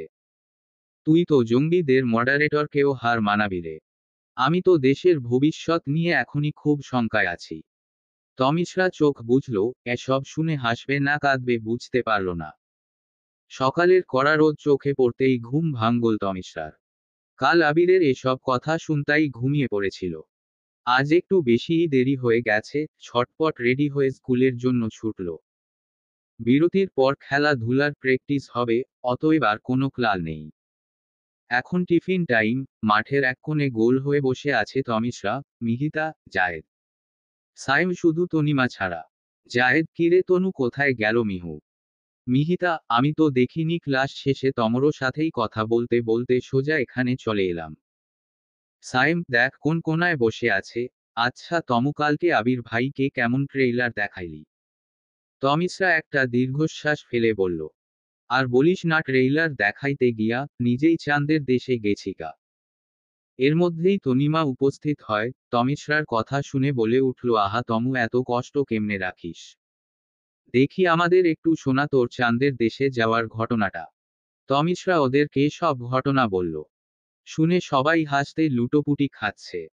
সায়েম, আমার অবুঝ মন বলছে আবির ভাই তোকে খুব পেয়ার করে রে। জায়েদ, আহ মন্দ নয়। সবাই আরেক দফা হেসে উঠল। তমিশ্রা ভেংচি কাটল, তাকে নিয়ে মজা নেওয়া হচ্ছে, এরা বন্ধু নাকি শত্রু আল্লাহ মালুম। এর মধ্যেই তনিমা বলে উঠল, শোন না, আমি আরেকটা সমস্যা পড়ে গেছি রে।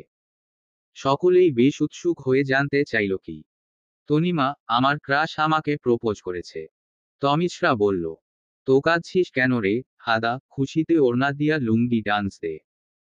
সায়েম, আরে এ মাম্মা ট্রিট দে। জায়েদ, কোন রেস্টুরেন্টে দিবি? দাঁড়া আমি নাম দেখতাছি। তনিমা, আরে তোরা বুঝতেছিস না, আমি এতে একটু খুশি নই। ক্রাশ থাকবে ক্রাশের মতো, আকাশের চাঁদ এক্কেরে ধরা ছোঁয়ার বাইরে। সে কেন আমায় প্রপোজ করবে? ওর কথা শুনে সবার যেন মাথায় হাত, কি বলছে এ মেয়ে? এমন সময় সেখানে মাহিদ এলো। তমিশ্রা বেশ জোরেই বলে উঠল, আরে তনু, তোর কাজিন মাহিদ না? জানিস এ ব্যাটা কালকে আমায় কি একটা ঝামেলায় ফেলেছিল। সবাই শুনতে বেশ উৎসুক, শুধু তনিমা অবাক। মাহিদ কোন এঙ্গেল থেকে ওর কাজিন সেটাই বুঝতে পারছে না। তমিশ্রা ঘটনাটা বলার পর তনিমা যে প্রতিক্রিয়া দেখালো তাতে ওর বেশ খটকা লাগলো। ব্রুকুচকে জিজ্ঞেস করলো, কি রে, উনি কি তোর কাজিন না?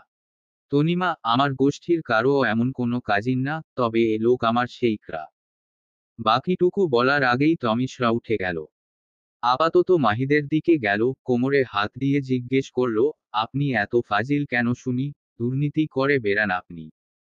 তনুর কাজিন না হয়েও মিথ্যে বলে ওর ফোন নাম্বার কেন নিয়েছেন শুনি? এরূপ অনেক কথা বার্তা বলতেই লাগলো। তনিমা সবাইকে জানালো মাহিদ আসলে কে। জায়েদ কপাল চাপড়ালো, সত্যি এ মেয়েকে নিয়ে আর পারা যায় না। এদিকে মাহিদ বন্ধুদের সাথে আড্ডা দিচ্ছিল। তমিশ্রাকে প্রথম দেখেই বুঝতে পেরেছিল এ মেয়ে কি, আজ তা প্রমাণিতও হলো। অথচ সে কি না ভেবেছে তমিশ্রাকে দিয়েই তনিমাকে রাজি করাবে। নিজেকেই নিজে গালি দিতে মন চাইছে। বর্তমানে ওর অবস্থা, ছেড়ে দে মা, কেঁদে বাঁচি। এমন সময় পিছন থেকে মিহিতা তমিশ্রার কানে কানে কিছু একটা বলল। তা শুনে তমিশ্রা একদম অবাক হয়ে গেল। সাথে সাথেই মাহিদকে বকাবকি থামিয়ে দিল। উক্ত ঘটনায় ঝামেলা পার্টির সব সদস্যরা রাই হতবাক। পাশাপাশি এটাও ভালো করে বুঝতে পারল ওদের সার্কেলের নাম ঝামেলা পার্টি এমনি এমনি হয়নি। ওদের সবার এমন শোক কাটাতে ট্রুথ ও ডেয়ারের আয়োজন করল সায়েম। খেলা যথারীতি শুরু হলো। সায়েম ডেয়ার পেল স্কুলের সিনিয়র আপুকে প্রেমপত্র দেওয়ার। ওই মেয়ে আবার কাউন্সিলরের মেয়ে। সায়েমের এক মুহূর্তের জন্য মনে হলো মৃত্যু বুঝি অতি নিকটে। ফের বোতল ঘোরানো হলো, তনিমার পালা। ও বেশ সাহস করেই ডেয়ার নিল। তনিমার ডেয়ার ছিল, মাহিদের সাথে 1 মাস প্রেম করতে হবে। সবাই এবার বেশ আতঙ্কে পড়ল। এরা ট্রুথ এন্ড ডেয়ার খেলছে না, জীবন নিয়ে তাদের নিজেদের এ বোধগম্য হচ্ছে না।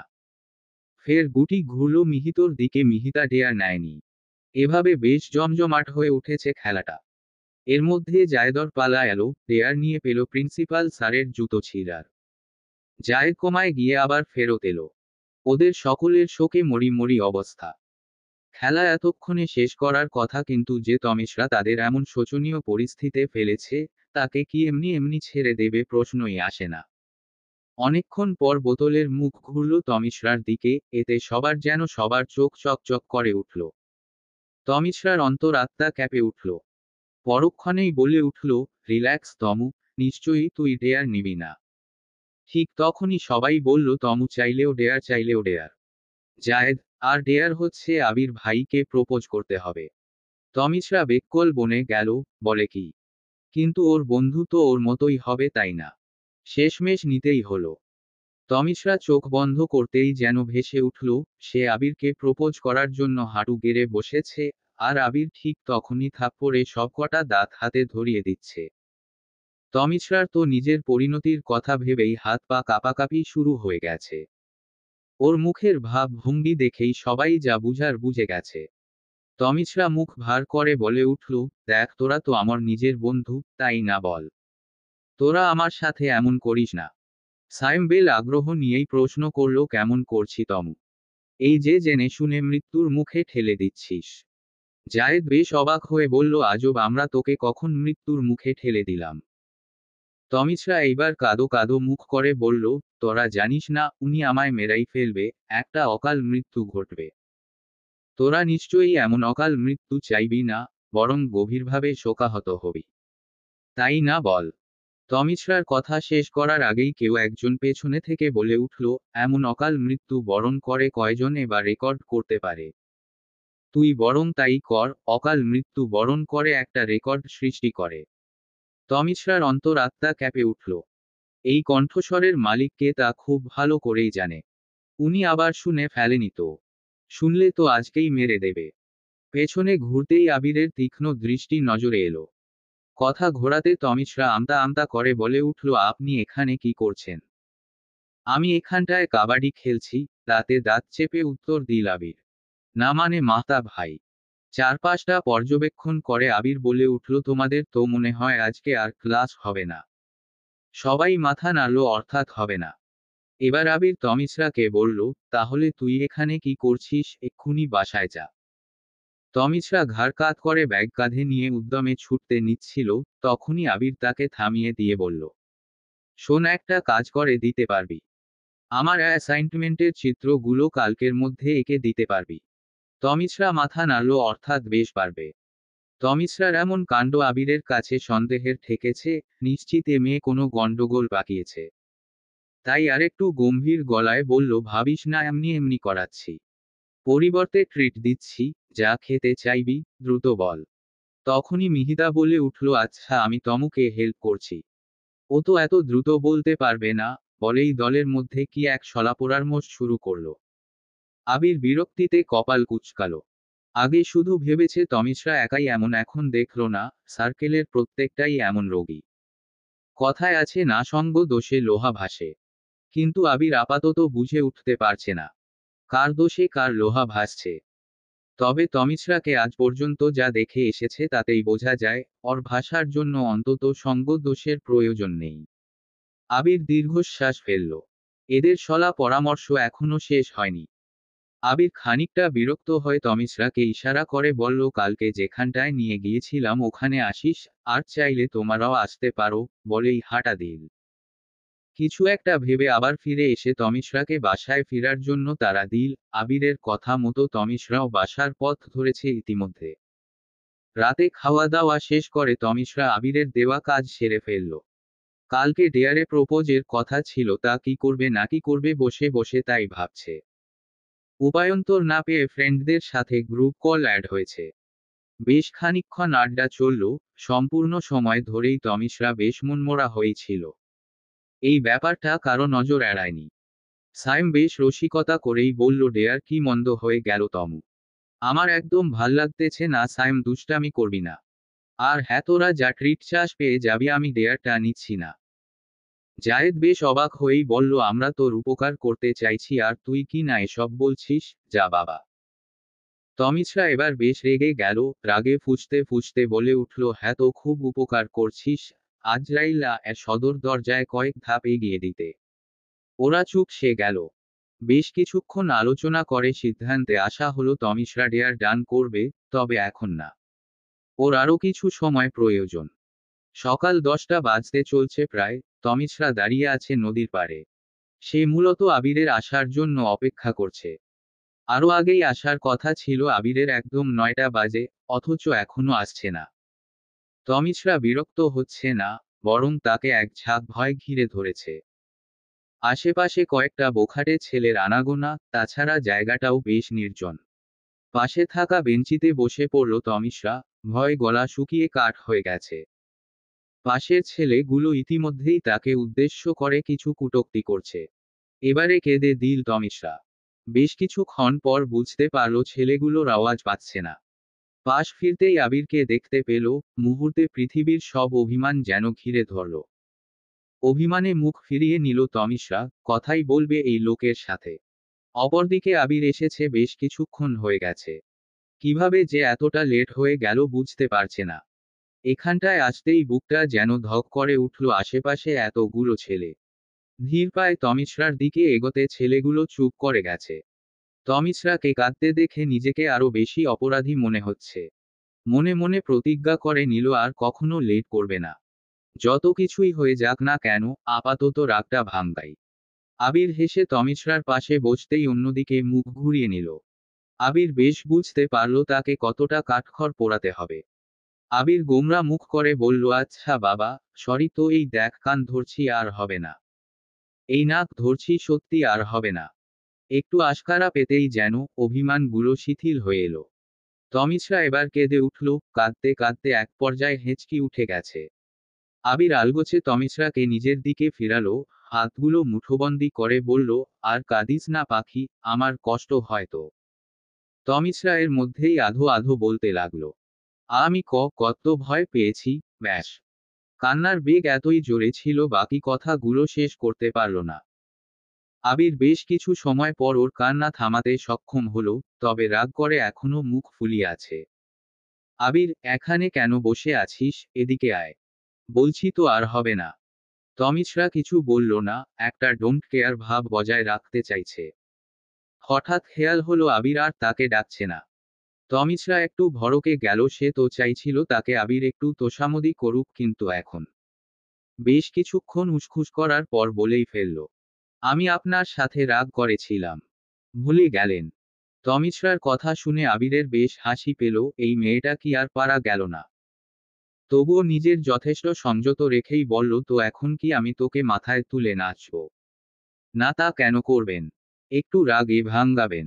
নখ খুঁটতে খুঁটতে বলল তমিশ্রা। এ সময় তার মুখভঙ্গি ছিল দেখার মতো। আবির দেখেই হেসে ফেলল, ঠিক তখনই তমিশ্রা চোখ তুলে তাকালো। ফলস্বরূপ আবিরের সুন্দর হাসিখানা তার নজর কাড়ল। ভীষণ রকমের মুগ্ধতা ঘিরে ধরল তমিশ্রাকে। এ হাসিতে তমিশ্রা নিজের সর্বনাশ দেখতে পেল, তবুও তা সাদরে গ্রহণ করে নিল। হঠাৎ করেই যেন হৃদস্পন্দন কয়েক গুণ বেড়ে গেল, তমিশ্রার মাঝে ভর করল অজানা সব অনুভূতি। ঠোঁট কামড়ে ধরে তমিশ্রা ভাবতে লাগলো, হাসলে উনাকে কেন এত সুন্দর লাগে। কিরে, কিসের গন্ডগোল পাকাচ্ছিস, এদিকে আয় তো। আবিরের এমন গুরুগম্ভীর ডাকে তমিশ্রা কোনো রকম ঝামেলা ছাড়াই উঠে গেল। আবির ইশারা করতেই তার সামনে বসে পড়ল তমিশ্রা। বেনি পাকিয়েছিস? তমিশ্রা ভ্রু কুঁচকালো, সে বুঝতে পারছে না কি বলতে চাইছে আবির। আরে আমি তো ভুলেই গিয়েছিলাম, তোর এইটুকু মাথা, কথা অবশ্যই কম ঢুকবে। যাই হোক, বাদ দে। বেনি করে আসতে বলেছিলাম, করেছিস। তমিশ্রা উপর নিচে মাথা নাড়ল, অর্থাৎ আছে। আবির মৃদু হাসল, তারপর বলল, হিজাবটা এত বন্ধনী থেকে খুলে মাথায় দিয়ে বস। তমিশ্রাও তাই করল। অতঃপর কেটে গেল বেশ কিছুক্ষণ। আবির একটা কাপড়ের ব্যাগের ভেতর হাত ঢুকিয়ে কি যেন ঠিক করছে, আর কিছুক্ষণ পর পর তমিশ্রাকে দেখছে। সাথে তমিশ্রার প্রতি ফরমান জারি করল শব্দহীন, নাড়াচাড়াবিহীন বসে থাকার। অনেকক্ষণ বসে থাকার পর তমিশ্রা হাঁসফাঁস করতে শুরু করল। আপনি শুনছেন? তমিশ্রার কথায় একবার মুখ তুলে তাকিয়ে আবার নিজের কাজে মনোযোগ দিল আবির। আমি বর হচ্ছি মাহতাব ভাই। এবারেও আবিরের তেমন একটা হেলদোল দেখা গেল না। তমিশ্রা বেশ বিরক্ত নিয়েই বলল, আমি তাহলে চলে তাই। আচ্ছা যা। বেশ নির্লিপ্ততা জবাব, এমনটা তমিশ্রা আশা করেনি। ব্যাগ থেকে আবিরের কাজগুলো বের করে তাকে দিয়ে দিল তমিশ্রা। একরাশ অভিমান নিয়েই পা বাড়ালো, আবিরের কাছ থেকে এমনটা মোটেও অংশ করেনি। আরেকটু এগোতেই মনে পড়ল হিজাব বাঁধা হয়নি। তমিশ্রা বেশ ব্যস্ত হয়ে পড়ল, ঠিক তখনই পাশে থেকে একটা মেয়ে বলে উঠল, ও আমাদের ক্লাসমেট আবির না? তমিশ্রা পাশ ফিরতেই দেখল এক ঝাঁক মেয়ে। এক মুহূর্তে তা বুঝে গেল। এরা এখন আবিরের সাথে আলাপ করতে যাবে ভেবেই মাথা ভনভন করে উঠল। সাথে গা ঝালানো রাগ। তমিশ্রা আবার ফিরে এলো, আজব এই লোক এখনো আগের মতোই বসে। আচ্ছা, কি করছে উনি? তমিশ্রার মাথায় দুষ্টু বুদ্ধি চাপল। আস্তে আস্তে পা টিপে আবিরের পিছনটায় গিয়ে দাঁড়ালো, হালকা উকি দিয়ে দেখার চেষ্টা করছে, তাতে লাভ হলো না। সময়টা দুপুরের কাছাকাছি, সূর্য অনেকটা মাথার উপরে অবস্থান করছে। গরমে আবিরের মুখে বিরক্তির ছাপ ফুটে উঠেছে। তমিশ্রাকে খুঁজতেই একটু আশেপাশে চোখ বুলালো। এ মেয়ে কি সত্যি চলে গেছে? এমন সময় কিছু একটা দেখেই চওড়া হাসল আবির। পিছনে একটা ছায়া দেখতে পেয়েছে সে। ক্ষণকাল বিলম্ব না করে তমিশ্রার হাত ধরে একটানে নিজের পাশে নিয়ে এলো তাকে। মাথার কাপড় সরিয়ে একটা কাঠগোলাপের মালা তমিশ্রার বেণীতে গেঁথে দিল, অতঃপর কানের কাছে ফিসফিসিয়ে বলে উঠল, আমার কাছ থেকে পালাতে গিয়ে আমার কাছে ফিরে এলে। তমিশ্রা যেন কেঁপে উঠল, আবিরের ছোঁয়া পেতেই মূর্তি ন্যায় নড়াচড়া বন্ধ করে দিয়েছে। খুব কষ্টে আবিরের দিকে ফিরতেই দেখল, সে সম্মোহিত চোখে তাকিয়ে আছে লজ্জায়। তমিশ্রা কুঁকড়ে উঠল। এমন সময় কিছু মেয়ে এসেছে, নিজেদের পরিচয় দিল, এরূপ যে তারা আবিরের ছোটবেলার ক্লাসমেট। কিছুক্ষণ যাবৎ আলাপ আলোচনা চলল। আবির এখনো আগের মতোই তমিশ্রার বাহু ধরে আছে।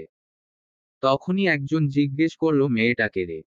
আর বলিস না, আমার ছোট বউ, প্রেম বুঝে না, তাই তো একটু অনুশীলন করতে নিয়ে আসা, বলে তমিশ্রা দিকে ফিরে একটা মিষ্টি হাসি উপহার দিল।